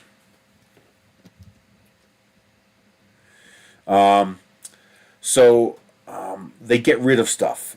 Perfectly good, very expensive, valuable stuff. They don't have time to sit there and try to sell it on Craigslist. So they just say fuck it and throw it away. So, the amount of stuff I've picked up by stopping in front of someone's house and grabbing stuff off the trash pile is mind-blowing. Computers, beautiful. I once had a Harman Miller office chair on the garbage in front of somebody's house. $700 chair. They just didn't care. $500 microwaves. $600 Casio keyboards just thrown away. That was pre-pandemic, of course. But one thing that is important is that the handling of trash is critical to that kind of thing. In Pennsylvania, New Jersey, Ohio, Delaware, places like that, you have, what do you call it? You have public utility garbage disposal. So that means it's part of your taxes. Part of the reason your taxes are higher there is because you're paying for trash. Part of your taxes is paying for sewer. stuff like that. So people put their trash on the curb. Okay, so they set up trash cans and trash bags and stuff on the curb, and then a city utility trash truck comes by, every Wednesday and Saturday and picks up the trash. So, you just learn the trash routine in your area, and you drive around, that morning or the night before, and you look for cool stuff that people throw away. The combination of public utility trash and a very wealthy, very high density population results in a gargantuan amount of stuff gets thrown away. Around here, that's not how trash is handled. There is no public utility trash. There might be in Albuquerque. Albuquerque might have trash. But otherwise, the rest of the state, everywhere else, there is no trash service. It doesn't exist. You have two options. You do what I do. You haul your trash down to the transfer station and you pay $5 per cubic yard to dispose of your trash. Or you pay a private company a monthly fee and they provide you with a trash can. Those big square trash cans you see the trucks pick up? Well, around here, you'll see actually little miniature trash trucks. It looks like somebody took a trash truck compactor and stuck it on the back of a pickup truck. And that's essentially what they did. It's probably like an F350 class or 3500 class pickup truck. And then they just stuck this trash compactor. It looks like an itty bitty trash truck. It's adorable as hell. So you have private trash companies. But part of the result of that is you can't throw out whatever you want. You get one can. That's it. You get one can. So whatever you throw away has to fit in the one can. So you don't have piles of trash in, $500,000 houses sitting out in front on the curb, 2 or 3 trash cans or 2 or 3 trash bags. If they have stuff, they'll actually haul it out. If they throw away a snowblower, they'll haul the snowblower out to the curb for the trash. Here you can't do that.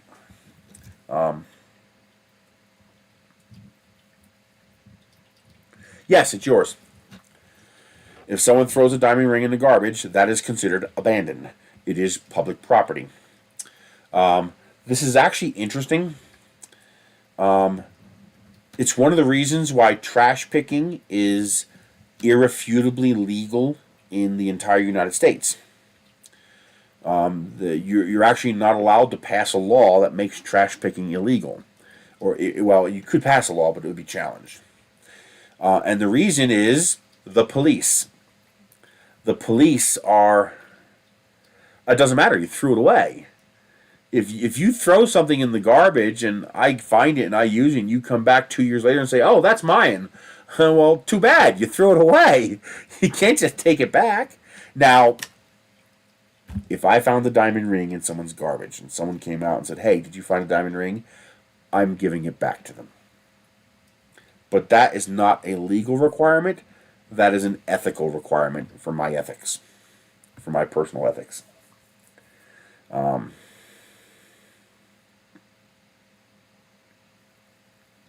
Yes.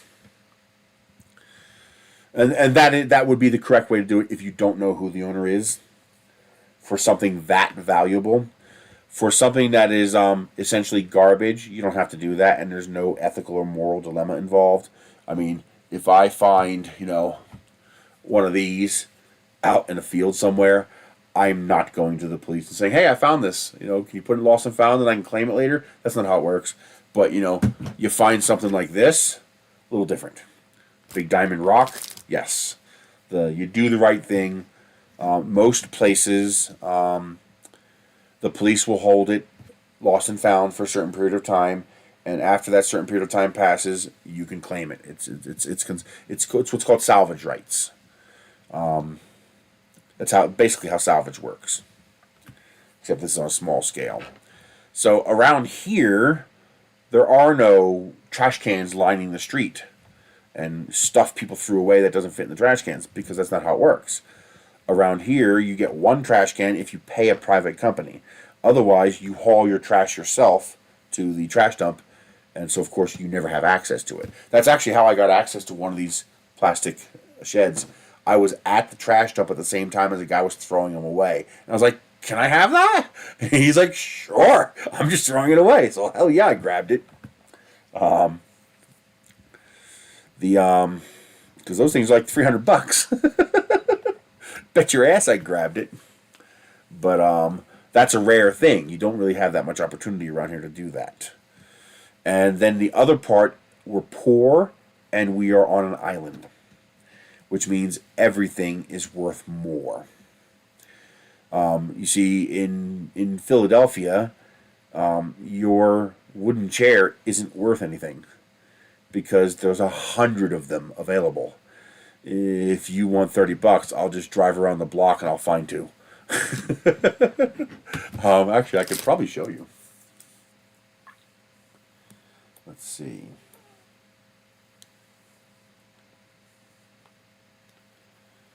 Philadelphia Craigslist. Here we go. Why did you do that? Okay. I mean, I was at Philadelphia and you brought me back to here. I did not ask you to do that. I really hate when it does that. And Philadelphia. And free. So now keep in mind, this is post-pandemic. Alright? If I were in Philadelphia, I would snatch that up in a heartbeat. I would be on my way with my car and trailer right now to get this. I love these kinds of shelves. They're all metal. They got all the kubies. So you can have one for soldering irons and one for nippers. And oh, those shelves are great. Here in New Mexico, if you could find one of those, $100. All day long. And it would sell like that. In Philadelphia, it's free. Come get it. Metal bedpost, that's decent. Nice little solid wooden cabinet. You know, it's an old junky cabinet, but it's solid wood. It's not particle board. It's not MDF. You know, it's oak or maple or something like that. You know, it's an actual piece of wood. Oh, nice. Nice. Good for you. Let's see. Here's a nice Whirlpool dual-door refrigerator, side-by-side fridge. Here's a balance bike. Here's 3 metal doors. Oh my God, including a Stanley. There's a 9-window. There's a 9-light Stanley here. Oh man, look at that. Oh, it's not a 9-light. It's a 3, but it's still great. You know, that's a $200 door, and it's free. Oh, okay. That's different. That's an error. Here's sheets of OSB for free. A working AC unit for free. A cast iron clawfoot tub free. Look at this leather sectional. I mean, it's in slightly rough condition, but not bad. Look at that. No rips. Look at this china cabinet. Beautiful. That was probably a couple $1,000s when it was new. Oh, here's another beautiful setup. Oh, here you go. Here's some chairs. There's a whole bunch of chairs. There's a whole line of them for free.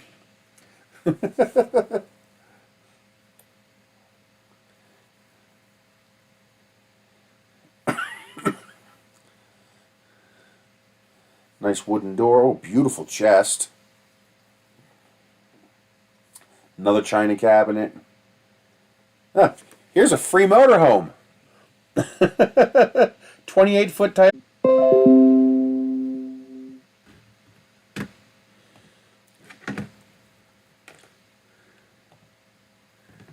There we go. I changed to a different Wi-Fi. That was weird.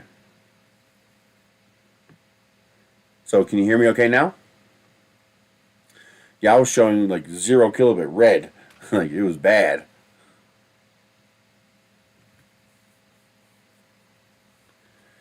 That was weird. Very weird. My router might need a reboot. But yeah, you can get all kinds of stuff like this for free because the population did. Look at this. Look at this bedroom set. Wow. This needs a refinishing, but look at this.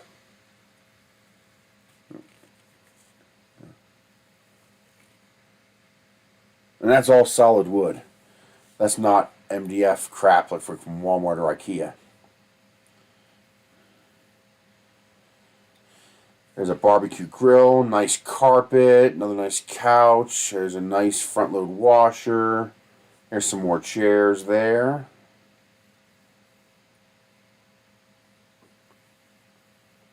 Another sofa. Wow, that's a big crock pot. Here's another wooden table with chairs.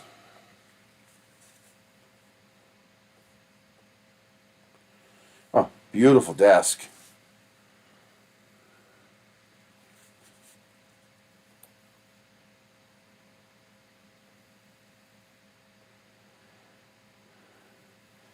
Nice stainless dishwasher. Another nice desk. That's just page 1. Okay. Now, if we go to Albuquerque, okay, we have chrome wheel.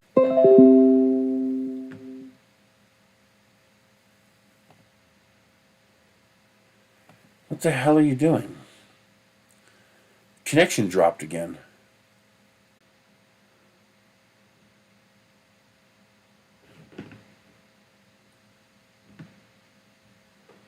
Oh, for Christ's sake, come on.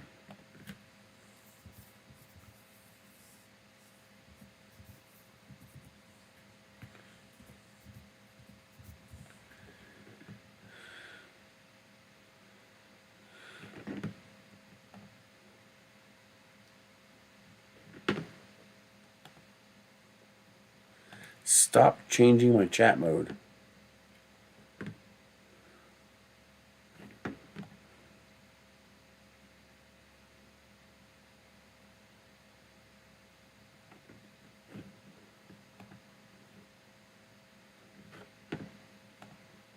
Jesus Christ, go away.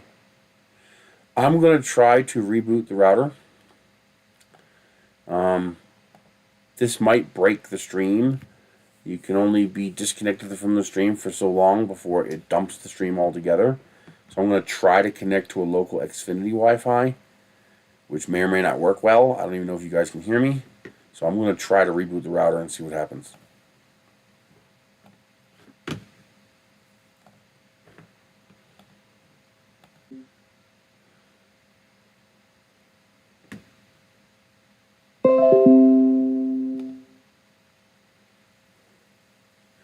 Sort of. I don't know what's going on. My internet keeps dropping packets, and something's wrong. So I'm connecting to the local Xfinity Wi-Fi, and I'm rebooting the router. And we're gonna see what happens. Right now, the bandwidth is good. How long that stays good, I don't know. I'm dropping frames like crazy. No, this frame dropping stopped. Stopped at 541.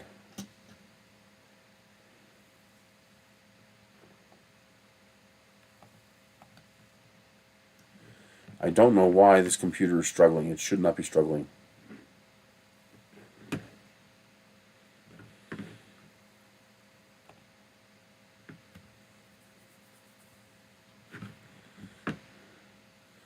Well, as long as the Xfinity is working, we can leave it.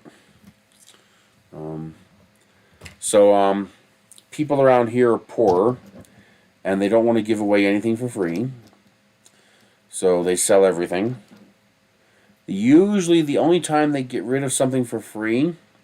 no, I have Windows Update disabled. I do not even permit my computers access to a network until I have gutted Microsoft's fingers in my computers. I fully disable Windows Update and all that other crap. I'll handle my own security, thank you very much. Your price for handling my security for me is too high. I basically have to give up ownership of my computer. No, not doing it.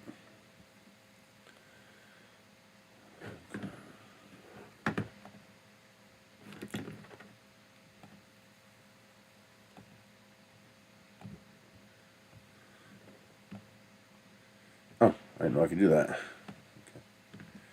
Yeah, so it's weird. So,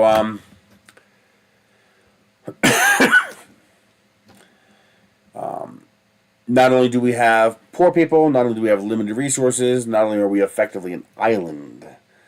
That means you can't just go around the corner and get more because there is no around the corner. You know, I have 10 different cities within a half an hour of me in Pennsylvania that I can go to, and they're all going to have lots. Each of them is going to have more people than this entire area has. So it's supply and demand. You know, when there's a limited amount of stuff, people realize that stuff has value. And so it's not free anymore. When you have a glut of stuff and you try to sell it, well, it has a limited value because there's a glut. There's lots of it available. When there's lots of it available, people, you know, supply and demand pushes the price down because your supply is high and your demand is low. And then you have the cost of convenience. I have to let this thing sit here taking up space in my house until somebody is willing to pay me for it. And I might have to meet 10 different people before I find somebody who's not going to ghost me. And so they just say, fuck it, and they put it out in the garbage. Yeah. Some words are very descriptive. Now, out here, however, there is no cost of convenience. I could just leave it under the carport for the next 2 years, and nothing's going to happen to it, because I'm in the desert. As long as I keep the sun off of it, it'll be fine, which means I have no drive to get rid of it. But you also have the problem that people are poor, so they don't have the money to buy stuff, which means it sits even longer. But they're not willing to give it away for free. And you also have some people, you know, I don't know where this mentality comes from, but it seems in this area, I would rather throw it away than give it to you for free. That mentality seems to be slightly more prevalent around here than back east. Back east, it's a pain in the ass. I want it gone. And they just throw it away. And you just happen to be able to go to their house and see it sitting on the curb and grab it. Because a lot of them don't want the hassle of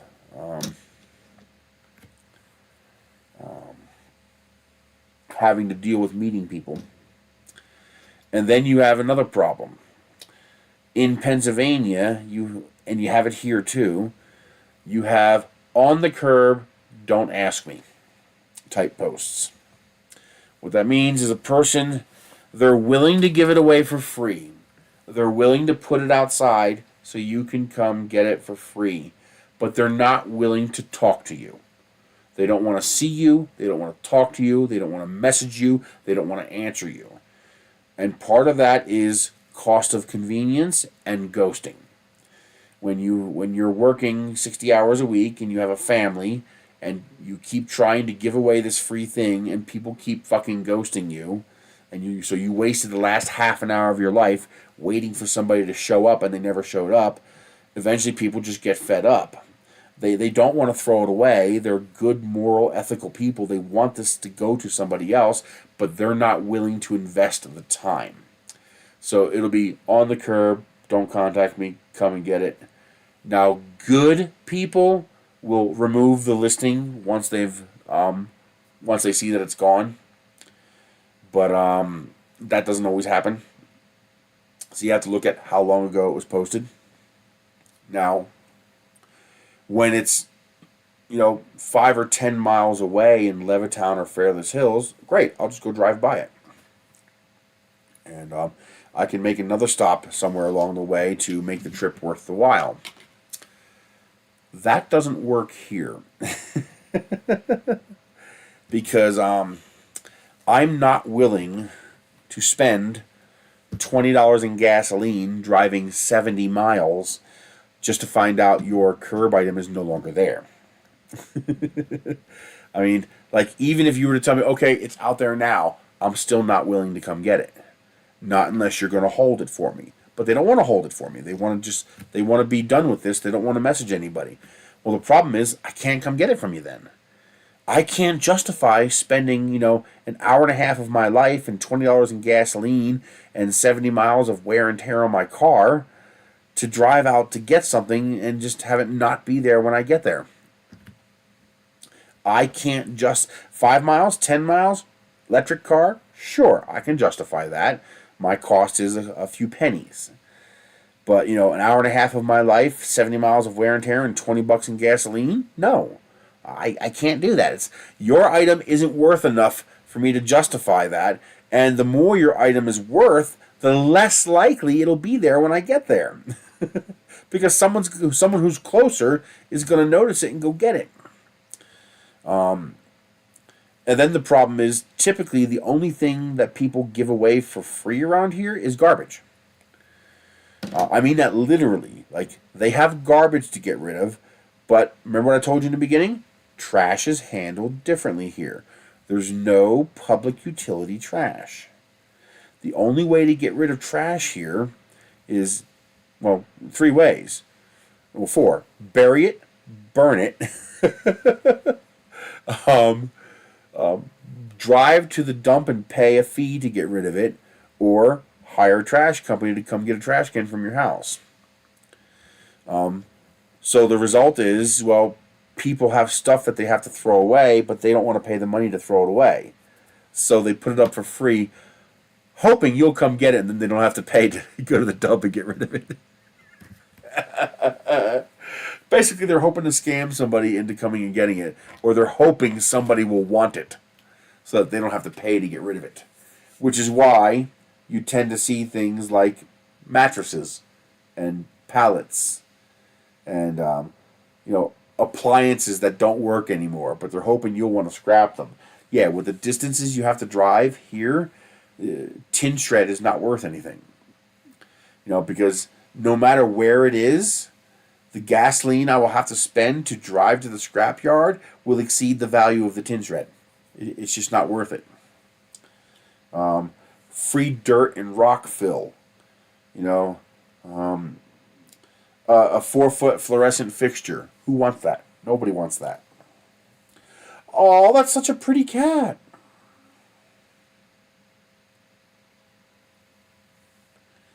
Oh my God, they're beautiful. These are hybrid. They're half Bengals. And they're only a year old. Oh man. If I had the ability to have more cats, I would probably go get them. But I can't afford more cats. And this is not big enough place for 4 cats. Oh man, Bengals I love Bengals.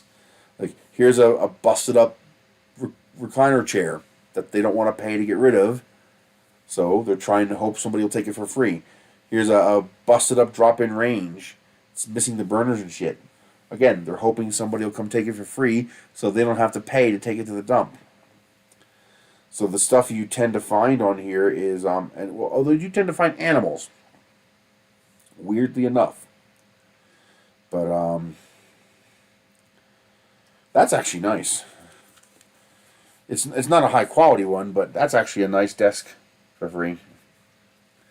You don't usually see stuff like that for free.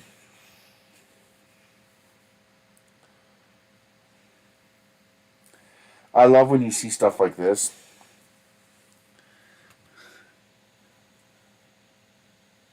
Free mobile home, take it as is, no title. You can't. It's illegal.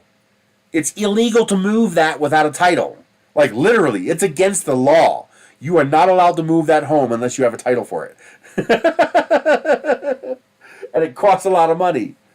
But they're praying somebody will get rid of it for free.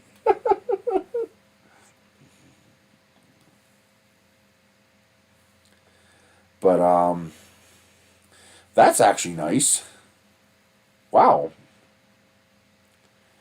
It's almost 8 freaking feet long, but that's actually a nice sofa for free. If I actually had space for a sofa, which I don't, I'd probably get that. And it's here in Edgewood, too.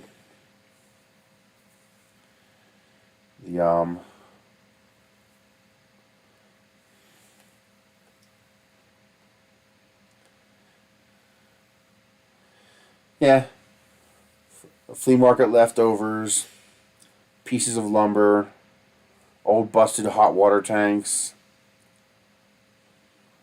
That's the kind of stuff you get for free around here. These animals are free.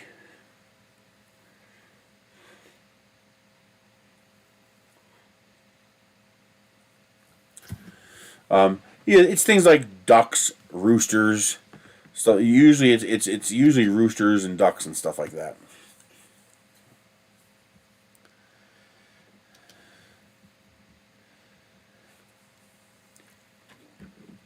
Sometimes you'll have people who will charge a nominal rehoming fee, and that's usually just to cover their expense. We paid. It was $30 a cat. But they weaned them. They were on dry food. They were litter box trained. So and they were only like a month and a half, 2 months old. That's fair. I don't have a problem with that. They put in the work and the effort to wean and train them, so I consider that fair. I would love those Bengal kitties. But you really shouldn't mix Bengal kitties with regular kitties because a different temperament. But that's one of the things that attracted me. That's one of the things that attracted me to Ender. He's very stripy.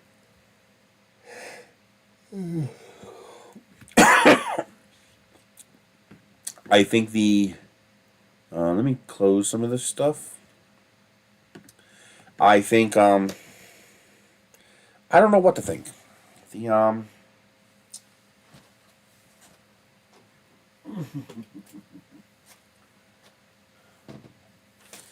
need to drink something.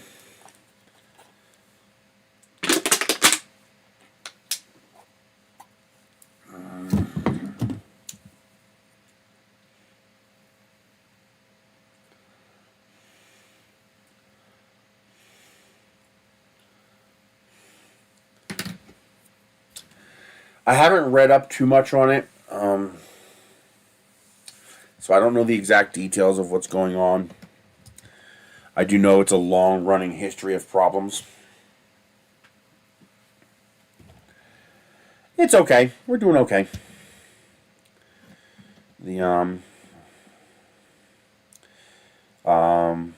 My credit's destroyed, and I've lost. I'm going to lose all but one of my credit cards.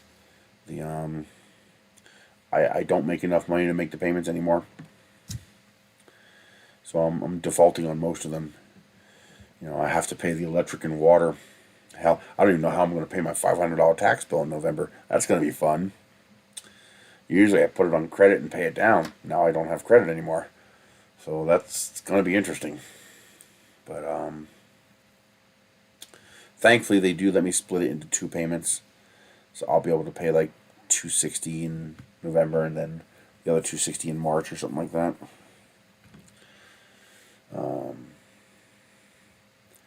But when I moved from Pennsylvania, I carried over about $40,000 of my dad's debt when he died.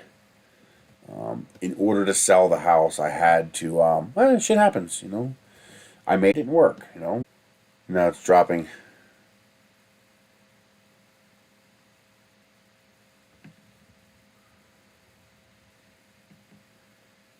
Okay, there it came back. I think Comcast is having a problem. He had a little over $200,000 worth of debt. I was able to pay down some of it. Working 3 different jobs. Basically the porn shop, I didn't take any pay. The only pay I took is technically not pay, but I took $3 to pay the bridge toll to go home. Because of the electric car, I didn't need gas. And of course, I plugged the car in while I was there, of course. So I didn't take any actual pay. My brother was stealing so much from the store that there was just nothing left. Almost lost the place a couple times because of all the stealing. But once I finally got him out of the store, the stealing stopped. But by then, we were getting pretty close to being gone. But I was able to pay down some of the debts. So the house sold for $145,000, and I had about $180,000 in debt still from my dad. So I had to get the debt below $145,000.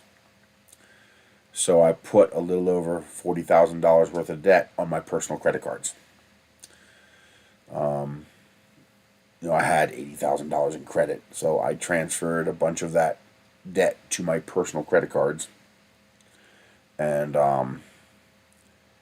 that made the total debt amount on the house less than what the house was selling for, and I was able to complete the sale and sell the house. But that also means I had to carry over that debt with me when I moved here. But I no longer had the income from a porno shop. At first it was okay, the income was workable, and I had 0% interest on most of those debts. So for the first 18 months, and the internet's dying again.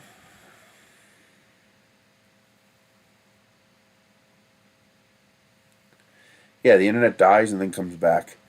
It has to be a Comcast issue because it's happening to the Xfinity connection and to my personal Wi-Fi connection. So there's something wrong with the internet in the area. So I was able to pay off all the debts when I left, but part of how I paid off those debts was by transferring it to my personal credit.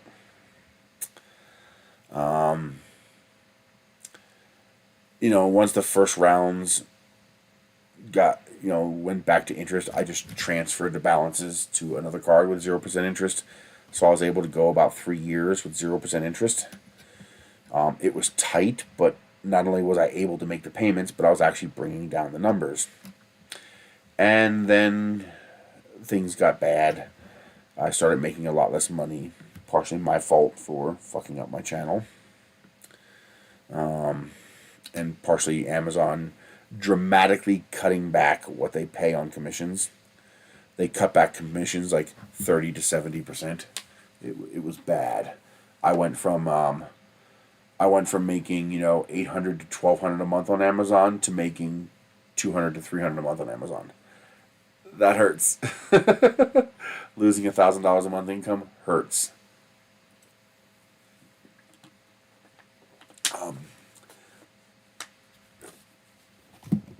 I fucked it up. I had when I got COVID, I got long haul COVID. I still have persistent problems from having COVID.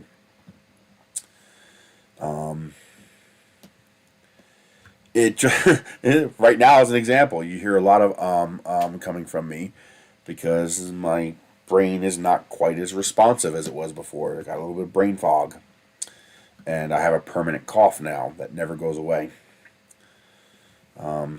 So that first year, I really fucked up pretty bad. Not making content, not doing what I'm supposed to be doing. And that's my fault. Part of it's COVID and part of it's Amazon, but ultimately that's my responsibility.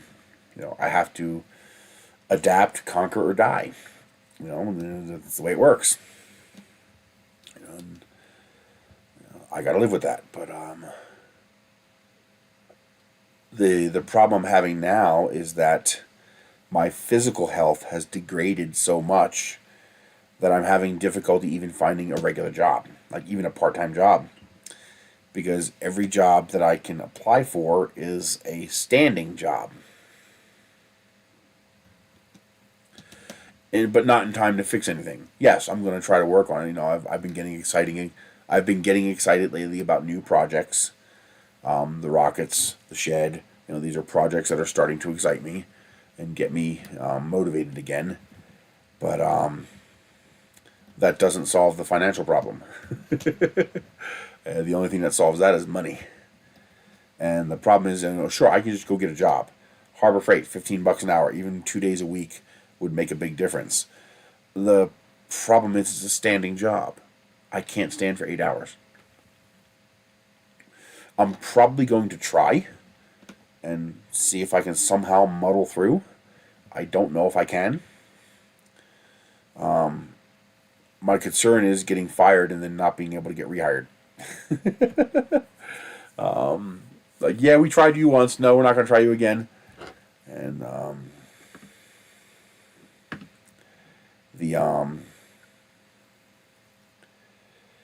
and I can't find a job that's sit down.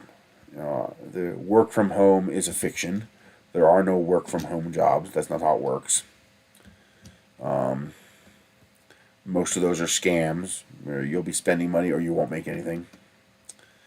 And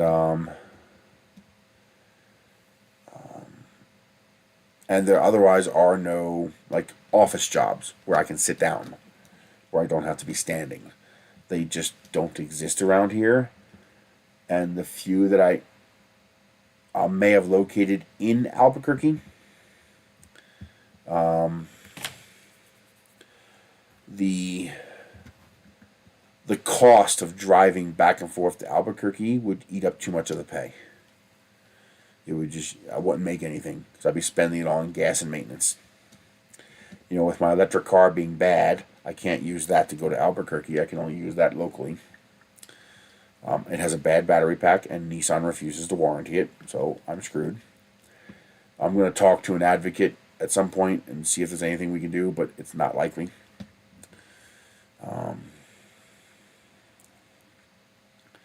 So there's not a whole lot I can do. It's largely my fault, but I gotta try to make the best of it and try to see what I can figure out.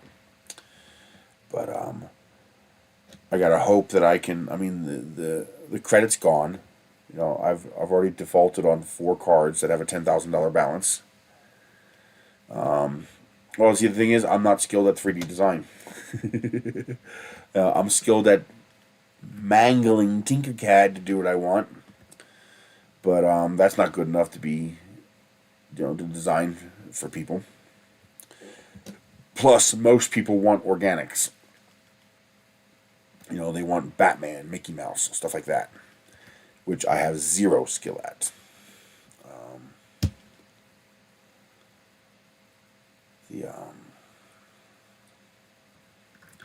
All I can do is try to do this and try to get my shit in gear and try to produce some content. It can't just be a live stream every week. I need to start making videos. Videos that generate ad revenue. Videos that generate affiliate clicks. And that's what I've been screwing up on. I haven't been doing.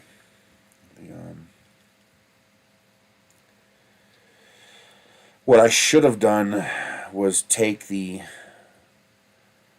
excess income I had during the pandemic. I should have been using that to pay down the debt. Instead, I spent it on the house. I mean, granted, I needed that, but 10 grand was wasted. I paid $5,000 for that fucking shed out back just to have the guy run away and burn me. And I paid $5,000 to have the fucking mini split HVAC installed. It's not working anymore. And I can't find the guy who installed it for warranty service. And I can't afford to pay someone else to come in and service it. I don't got the money. I can't even give him a credit card because I can't have credit cards left. So we have no heat. Well, I finally found a remote. Oddly enough, my phone. I finally got the original mini split working again because I stopped using that when I got the new one because the new one's so much more efficient. But that can't fully heat this house. It'll heat the house, November, December, and part of January. But the second half of January, February, March are going to be very, very cold in this house. And unlike last year, I cannot afford to even buffer with electric heaters this year. Last year I ran a couple electric heaters. It was still cold in here. It was getting down to 50 degrees in here. There were a few live streams where I was actually shivering underneath the desk because it was that cold in here. I can't even afford to do that this year because I don't have the extra $100 a month it would cost to run one of those heaters. Those heaters are about Well, what does it cost? I can actually figure that out. So 1,500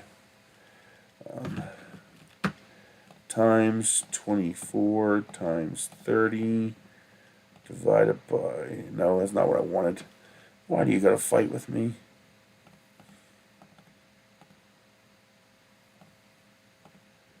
I got rid of the pellet stove. That's part of how I funded getting the mini split.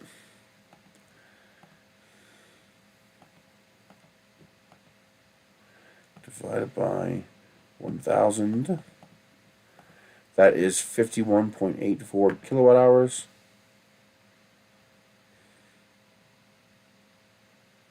That's wrong. Times 0.147. That's wrong. What am I doing wrong?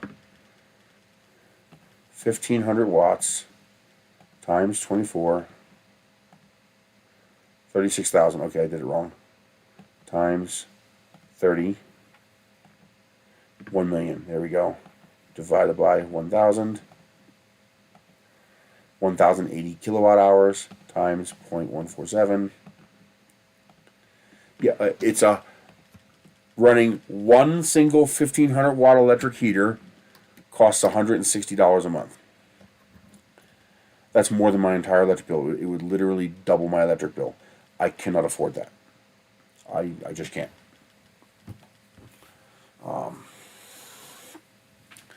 Which means we're going to spend most of winter in bed under heated blankets. If it's cold this winter, it's going to be very rough. It's going to be a very rough winter if it's cold.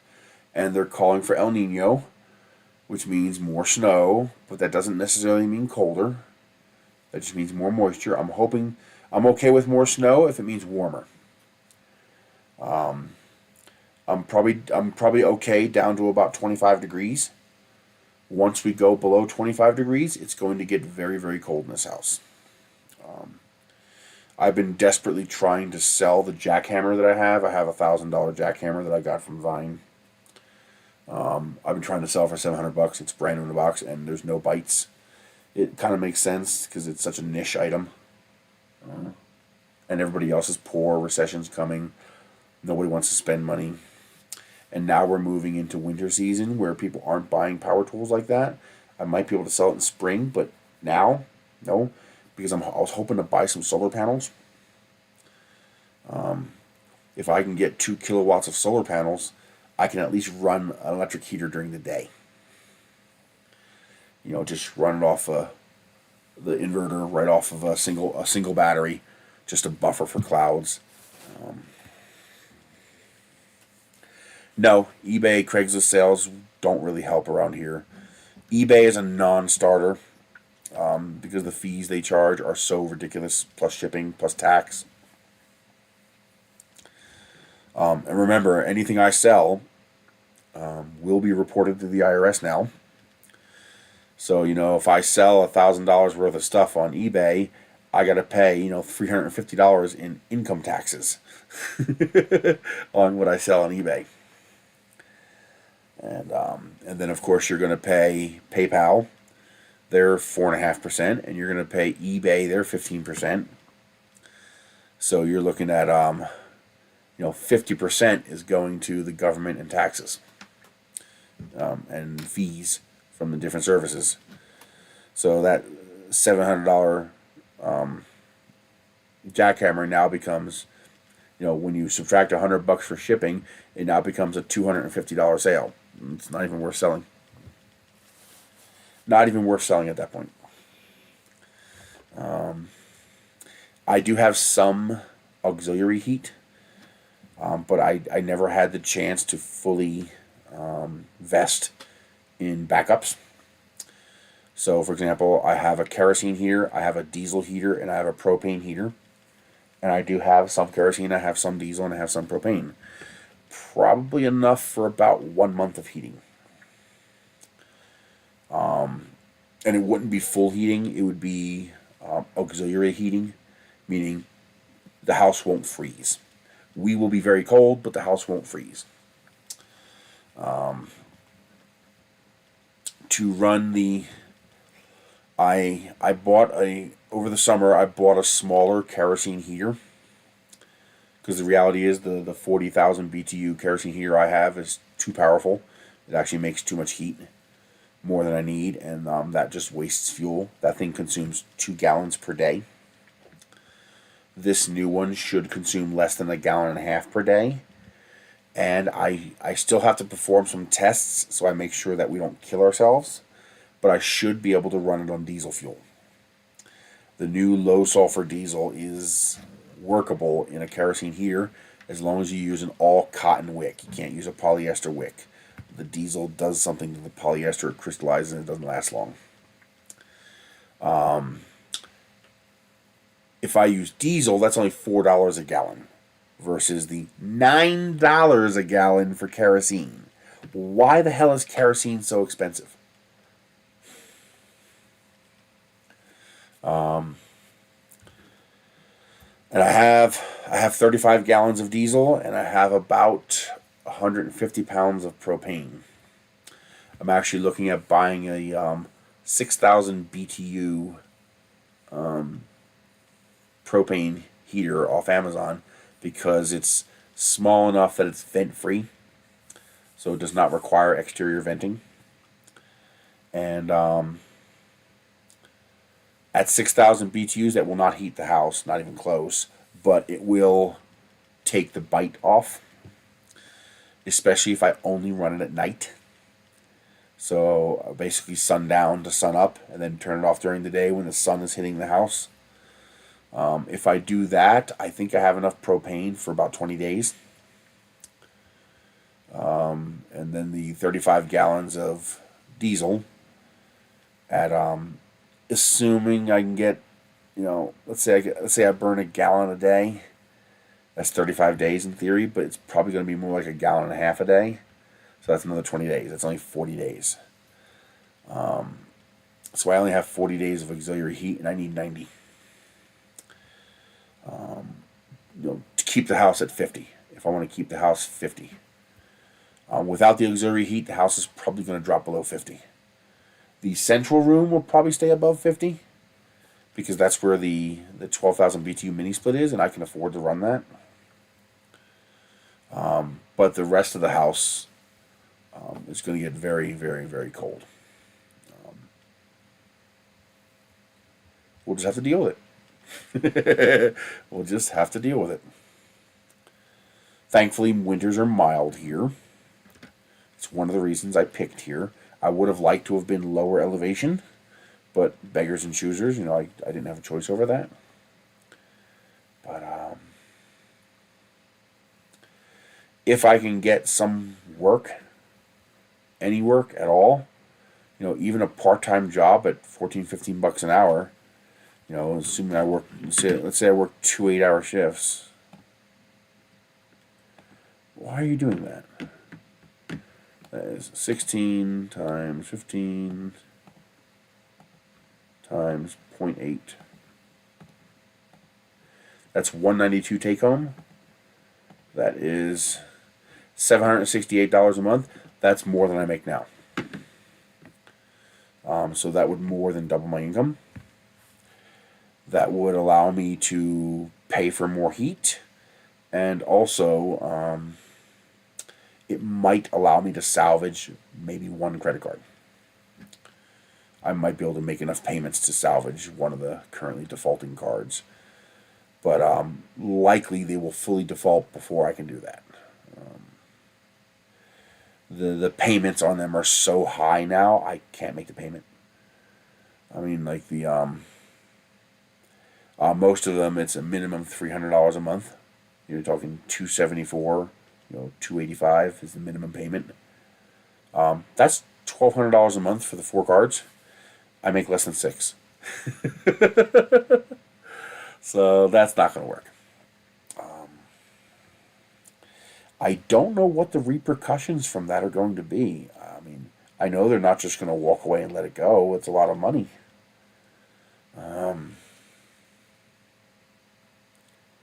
I don't know. I've never defaulted before. I have no idea what's going to happen.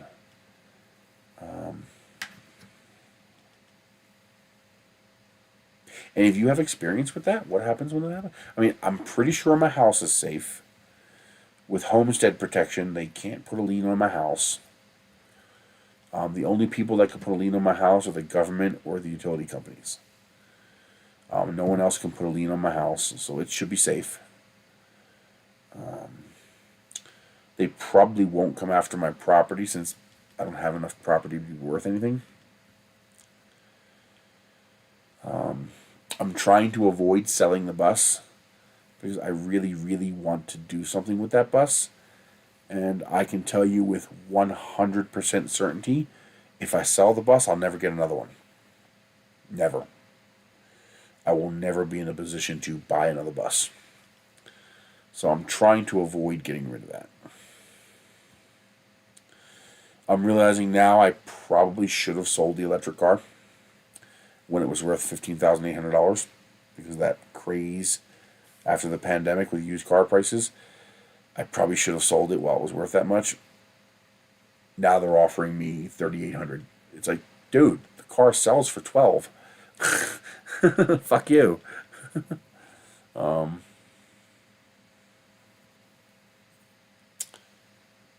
don't know. It's going to be interesting. I mean, I've been that poor before, but I've always had backup. I've always had family resources to help with that.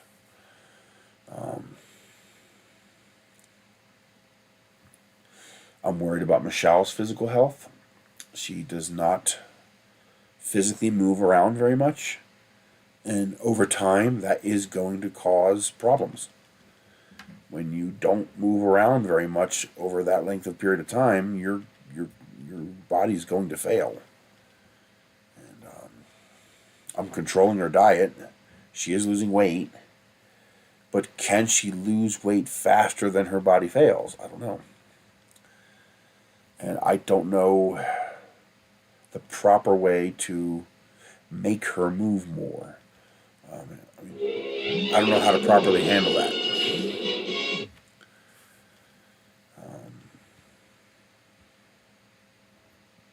I don't know.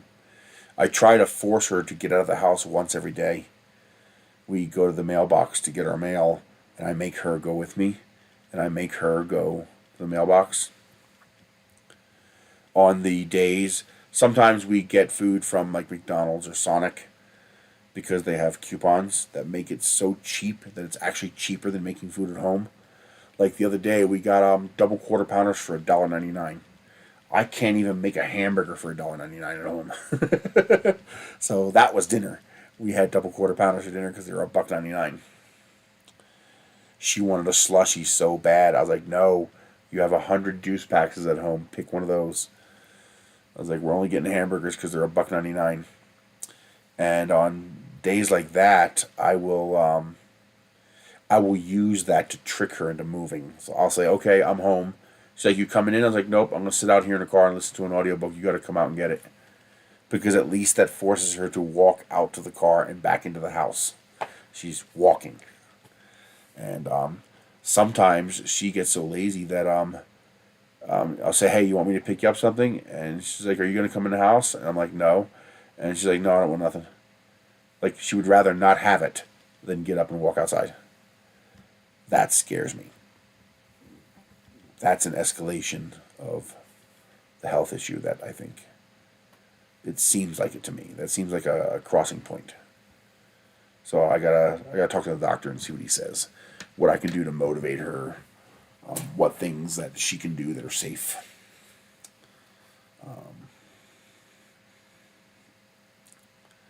Because I can see she's struggling. Like, she gets tired faster.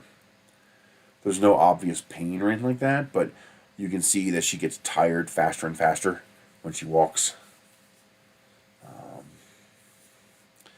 Next week or the week after, we will be going to the doctor again for the lungs. Hopefully they'll get her off the blood thinners, I'm hoping. I'm hoping the damage will be repaired enough that they can take her off the blood thinners. We'll see. But, yeah. I gave it a strong go, and I think I did okay. You know, I escaped Pennsylvania. I was able to pay off, you know, $160,000 worth of the 200 and some odd thousand dollars in debt that I had. I made some mistakes. You know, I could have put more of the money that I put into the house. I could have put more of that toward the debt. Although even if I would have foregone the HVAC and the shed, that would have only been $10,000. I would still have $30,000 in debt, and I would still be in the same position I am now.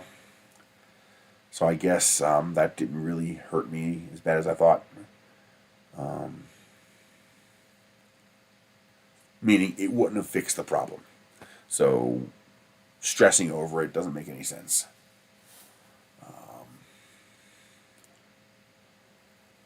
Yeah, just gotta work it. But as far as this, my next steps for the shed pieces, I want to make these corner pieces about half the size of a normal panel piece, so that I can make custom perimeter pieces that will have an interface.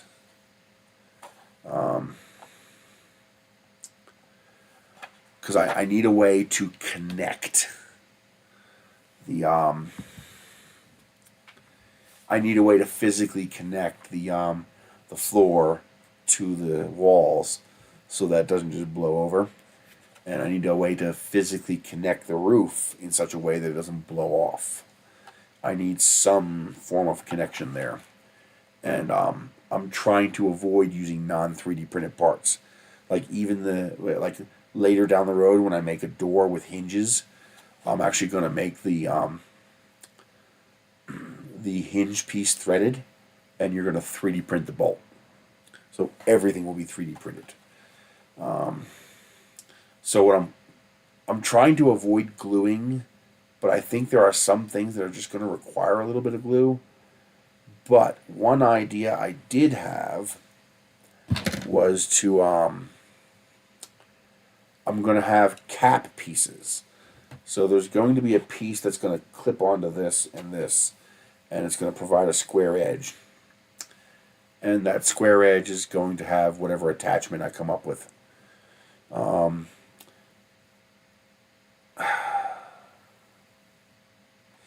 I think the caps are going to have, well, these caps will be fine because it will be the hexagon interface that's here.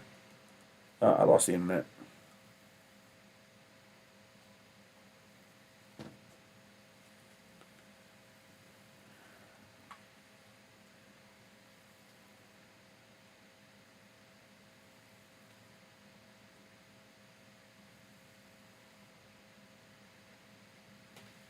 Waiting for the internet.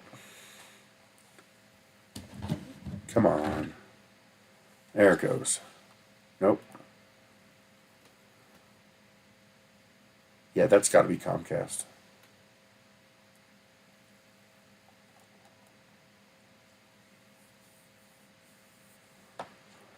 There it goes.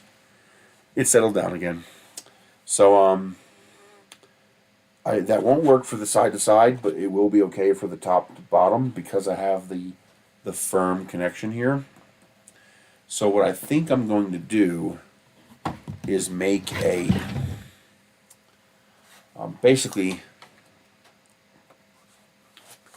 make one of these that's short. It's about this big, and that won't print in vase mode. It'll print in regular mode. It keeps coming and going, and it's network wide because when I connect to the Xfinity Wi-Fi public connection, it's failing at the same time, and it comes back at the same time, which means it's not my connection, it's the network on their end.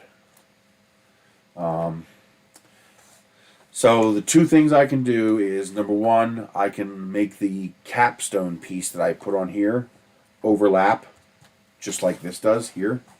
The way this overlaps here, that will greatly strengthen it. And then that capstone piece can have holes in it. just a straight hole. Ideally a threaded hole at a reduced number of parts, but it's probably just going to be a straight hole. And then the roof piece, which I might design to use a different piece than this. I might print them flat instead of printing them vertically. The floor definitely has to be printed flat because this, you're not going to be able to stand on this, you'll crush it. So the floor is just going to have to be like an open grid with infill. But then this capstone will have holes in it. And then the roof pieces will have channels that stick out like that. Okay? And that channel will go over top of the capstone piece like this. And then you have a 3D printed bolt that'll go through it. So it'll go through the capstone and through the roof piece, locking the roof onto the walls without having to use glue. That's the trick, without having to use glue. And even though those pieces could pull apart a little bit, once you bolt them to the roof, that's going to hold them together, so they can't. Especially for these smaller ones, that should work. So I'm probably going to design custom capstones that will slide over top of these, and they will simply be a square, a rectangular piece with a hole, one hole in each piece. And then you'll have matching holes in your roof caps. So that would go like that, and then you'd have a bolt go through it. So this would go like that. It would cover it up like that, and then there'd be a bolt that would go through here, locking the two pieces together. That should work. I might even be able to make the caps the actual part that connects the roof to the rest of the print, so no overhang. Just have the, it'd be just like this. It'd be just like that, and then your roof would continue, and then on the other end you'd have another piece like that.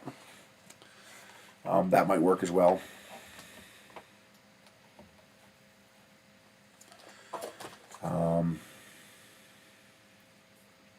Because there's no easy way for me to put holes in these. So it'd have to be a separate piece that goes on top. I'm really impressed with how strong this came out, with how sturdy this entire panel is.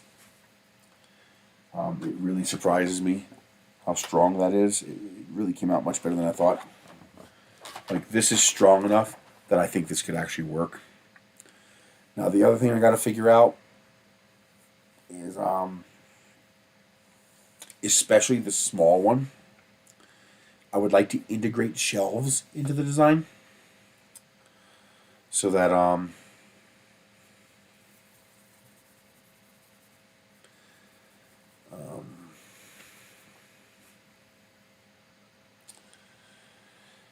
I could make the shelf pieces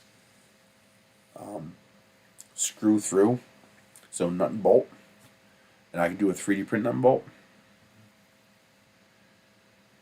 You can't do this with a belt printer.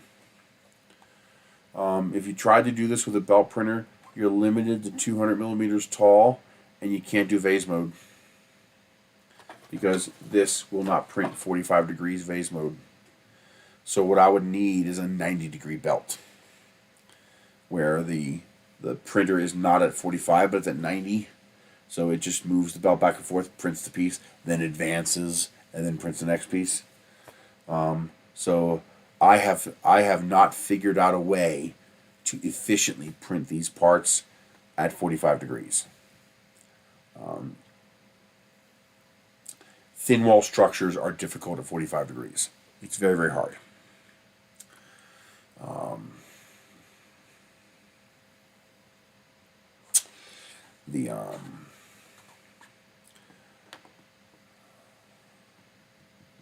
Yeah.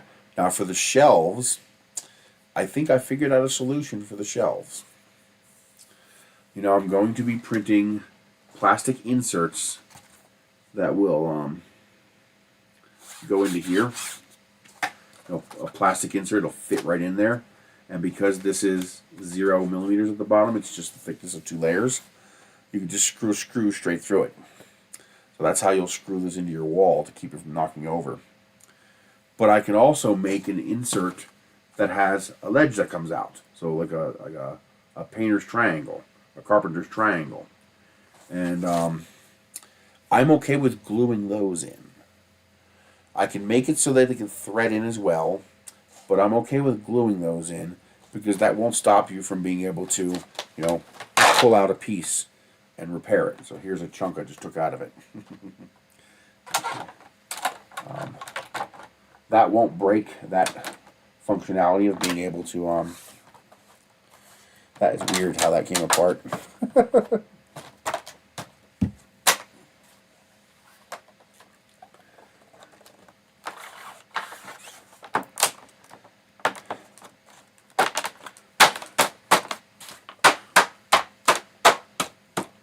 There we go.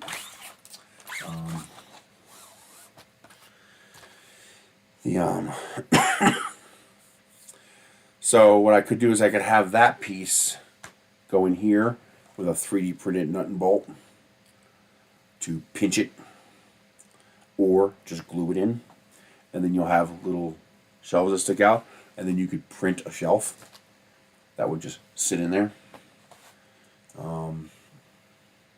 Because I want to try. My objective is to avoid hardware. So with the exception of the 2 screws to screw into your building, which you can't 3D print that, I don't want any hardware on this. I want this to be all 3D printed. And I want to keep it as modular as possible, so I want to avoid glue. A lot of my problems could be solved by simply saying glue it together. But that is not elegant. That's dirty to me. That's just very unclean. If you can design and 3D print something that's being manufactured on your own manufacturing machine, then you shouldn't have to use glue. So that's why that's why I'm spending so much time making this all structural, so that it'll all integrate and, you know, but also, you know, still be reasonably strong, you know, strong enough for a little shed. And this is the half scale one. If you build the full scale one, that's 2-inch thick, that's going to be really strong.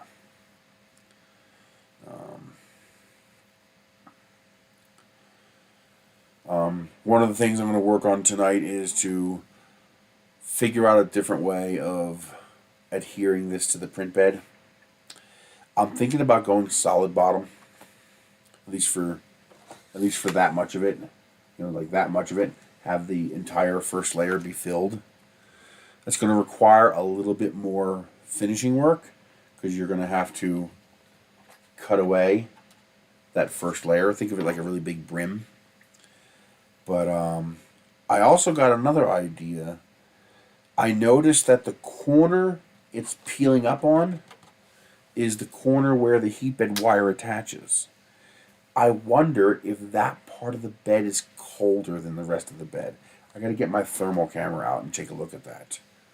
It's possible it's peeling there because that's where the heat bed connection is, and there's no heating element on that corner. So I'm going to rotate the part 90 degrees. So instead of going from back left to front right, it's going to go from front left to back right. And I'm going to see if that gets me better adhesion.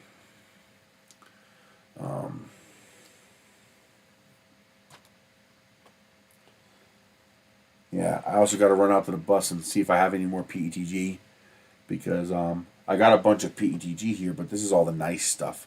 I don't want to use the nice stuff to build this. I want to use the solid colors that I don't care about. So I don't want to use my Candy Blast pink and my transparent orange and my real gold and my Starry Night V3. I don't want to use that really nice stuff for this. And I've got to have more PETG, so I just got to go out in the bus and look for it and try to find it.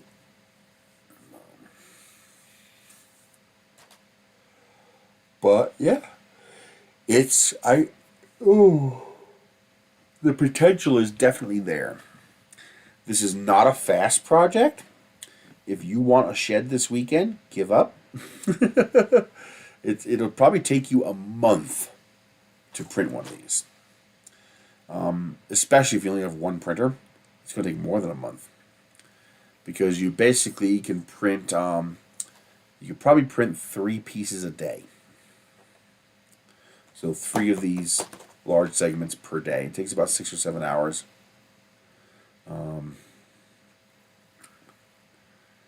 Which means 21 pieces per week on one printer.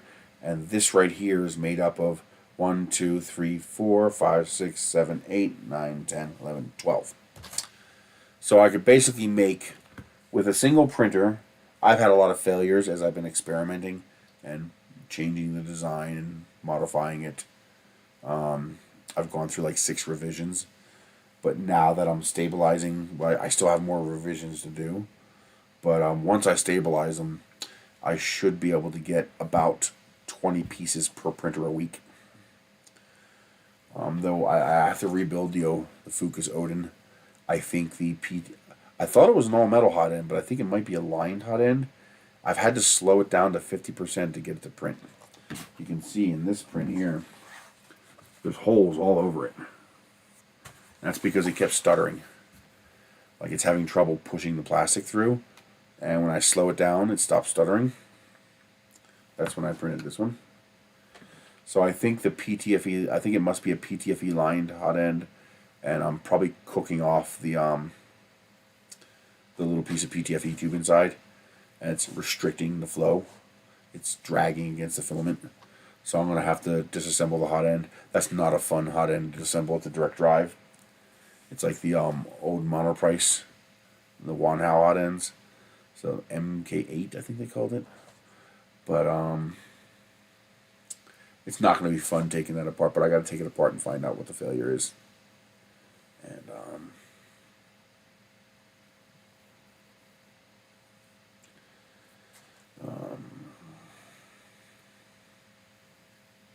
I also got to get the Hornet going again. Same problem. PTFE failed. Just haven't gotten around to replacing it. And this wall here is 12 pieces. And I need 1, 2, 3, 4, 5, 6 more. And I also need 6, 7, 8, 9, 10, 11, 12. I need 12 more pieces. So that means once I get the design nailed down and printing correctly, this one wall is going to be 3 segments wide. So the side walls are going to be this big, but the front and back are going to be 1 more segment wide. So a full segment wall would take 1 full week to print with 1 printer, which means printing the entire thing, you're looking at a week for the back, a week for the front, probably a week and a half for both sides. That's 3.5 weeks. And then you're probably looking at a week to print the top and bottoms. So you're looking at 4 to 5 weeks with no failures. Nice. Yeah, shadow boxes are pretty cool. I've seen a few 3D printed versions of those. People getting fancy with number tabs and you slide them into slots and it creates that scene. That's some pretty cool stuff.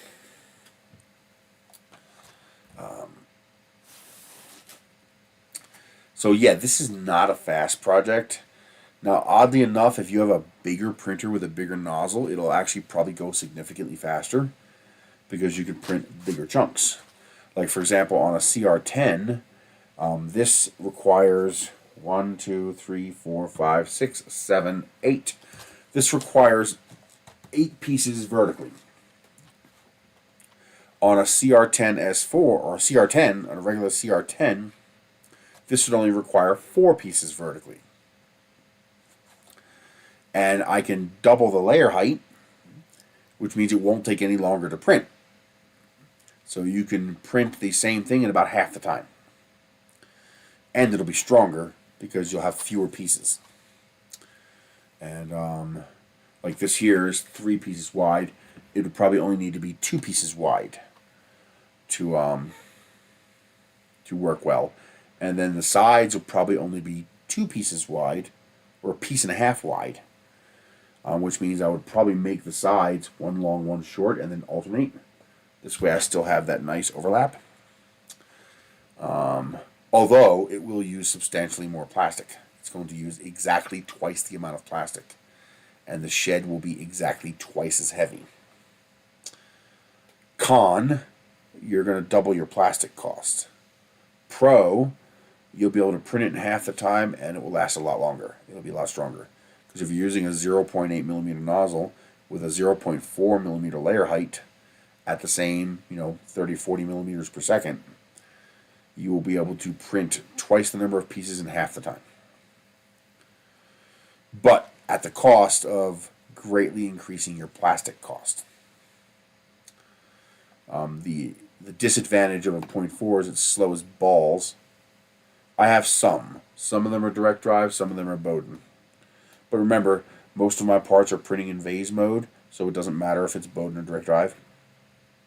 The print's not going to care.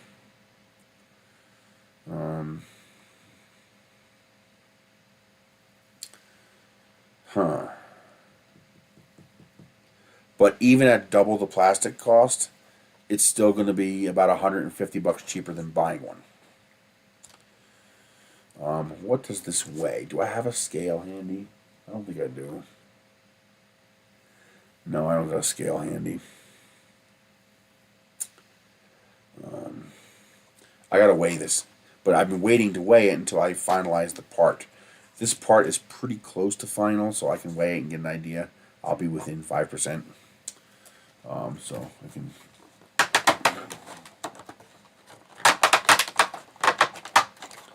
I also got to adjust the tolerances. It's a little bit too tight in my opinion. There we go. I think I need to make it a little looser. So I got to weigh one of these and then measure the area, and then you can calculate how much plastic you're going to need. It's not that much. I want to say 130, 140 grams. Yeah. So you should be able to get 7 or 8 of these per kilo. Maybe more, maybe it's 100 grams. I gotta weigh it.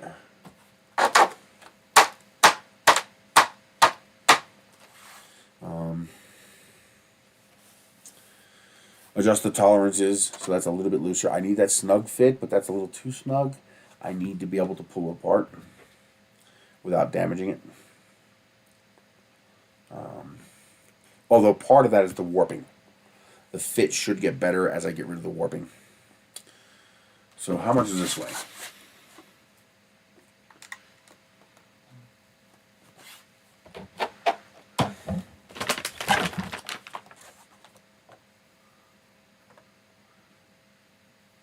That's pretty close. This is probably pretty close to a kilo. So 2 kilos for the sides, 6 kilos for the front and back. That's 8 kilos. And I'm going to guess a kilogram for the roof and the floor. So that's 10 kilograms of plastic. If you get the plastic for $12.99 a kilo, that's what, 130 bucks?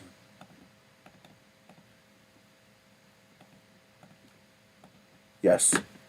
Times 108.1 for tax.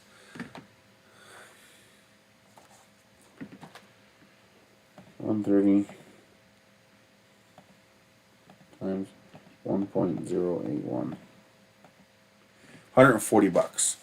So you should be able to build one of these for about $150. And that is 1/2 what it costs to buy one. They're $330 for the good name brand and $230 for the cheap name brand. So it is feasible to print one of these for less than what it would cost to buy one. If you live in a cooler climate where you can use PLA outdoors, like for example, if you don't have crazy hot summers like I do, and it's under a patio or something like that, you can use PLA and it'll be even cheaper. Since you can get that down to around $8 or $9 a kilo if you buy in bulk. That means you're paying less than $100 to make one of these. Not bad. In theory, you could make one of these out of PLA for under $100, which is less than a third of what it would cost to buy one.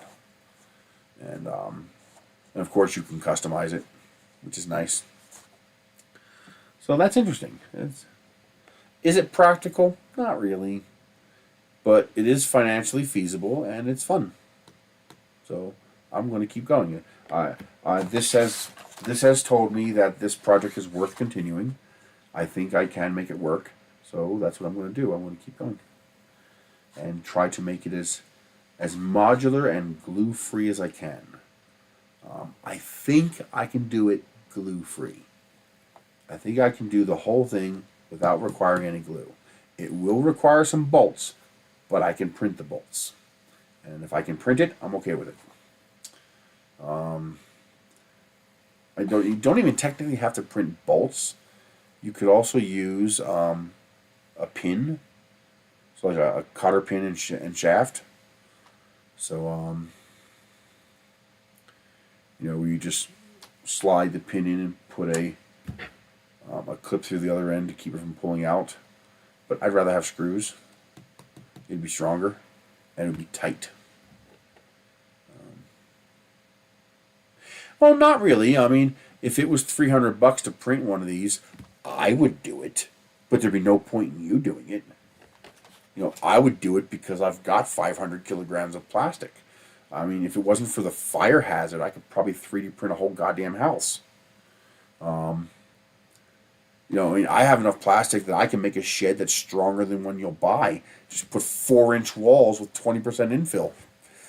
Each brick will weigh a kilogram, but I've got enough. Okay? So the idea, for me, the challenge is not printing a shed. That's easy. Just print one. I could fucking print, 1,000% upscale Legos and then just build a Lego shed. That's easy. Okay? I mean, and the only thing it'll cost me is electricity. A lot of electricity, actually. That's one of the reasons why I have a limited number of parts. Not only do I have revisions, but I can only afford to run so many printers. Each printer costs $15 a month to run. So 3 printers is $45 a month on my electric bill. I don't have that. So I have to be very careful. And because you can't print these PETG parts without a heat bed. You can't.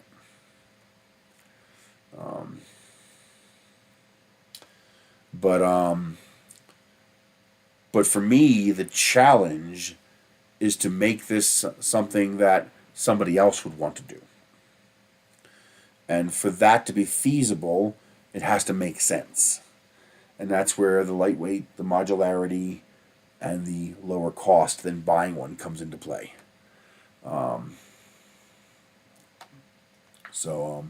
This was a prototype, and I call it a success. I think it's going to work.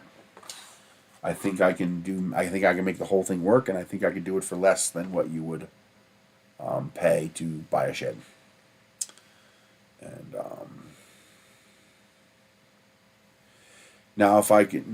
I can't do this because not everybody has a belt printer, but the belt printer would allow me to make a roof that's watertight, because I could just make the roof shingles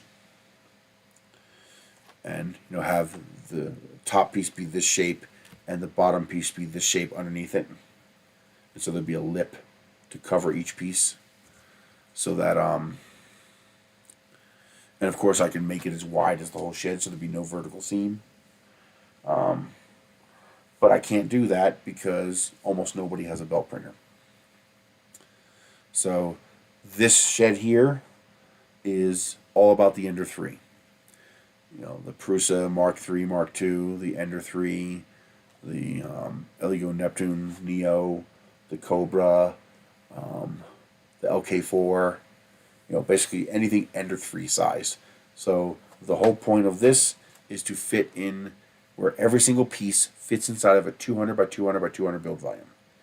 Because 99% of the 3D printing community has a printer that size.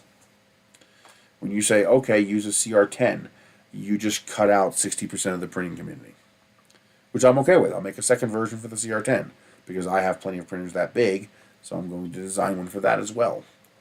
I'm hoping to get a sponsor for that one, maybe somebody who will pay me to make videos and provide filament, like Polymaker, maybe.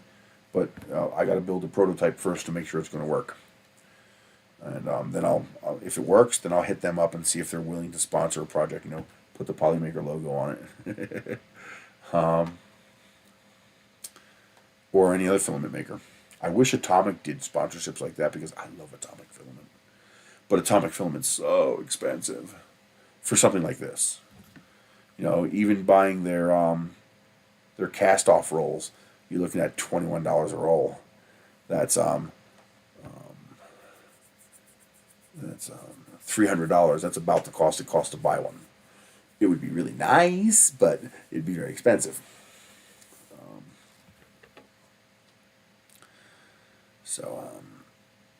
That's for me, that's the challenge. The challenge is to, now there's one thing I can't fix. It will take you forever to print one of these. It's basically count on 2 months. In theory, you could do it in maybe 4 or 5 weeks if you have no failures. With one Ender 3. And you know something? You could go to Micro Center and buy a $99 Ender 3 just for this project so that you can dedicate that printer just to printing these parts, and you'll still save $130 over buying a shed. So even including the cost of the printer, it's still cheaper than buying one. That's pretty cool. Although you still have to add the electricity costs. But then again, a single Ender 3 only takes about $15 electricity a month. So you're gonna spend less than $20 in electricity. So you're gonna spend about $80 to $130 in plastic and about $20 in electricity. So this would be anywhere between $100 and $150, unless you get your plastic even cheaper. But I see those ads all the time. $8 to $11 a roll if you buy 10. Wow! I'd kill for one bamboo. Holy shit! 30 of them. That's like $50,000. Well, you could do it for under 20 grand if you use the P1Ps and no AMS. Holy crap! $20,000 print farm. You would need a separate sub panel installed by an electrician to power it, because you're talking 6 to 8 kilowatts of power to run those printers. Fuck. Wow. That's a lot. Jesus. I'd love to see a video of that running when it's ready. That'd be awesome.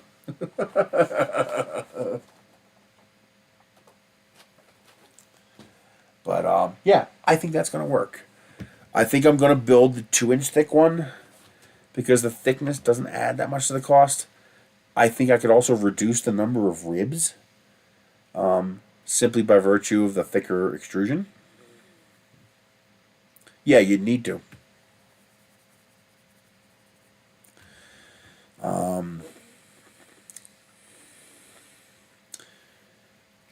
Yeah, this is interesting. I think it's got potential. Nice. Send them to me. My email address is on my site, nereast.com. I would love to see pictures of that. That'd be awesome.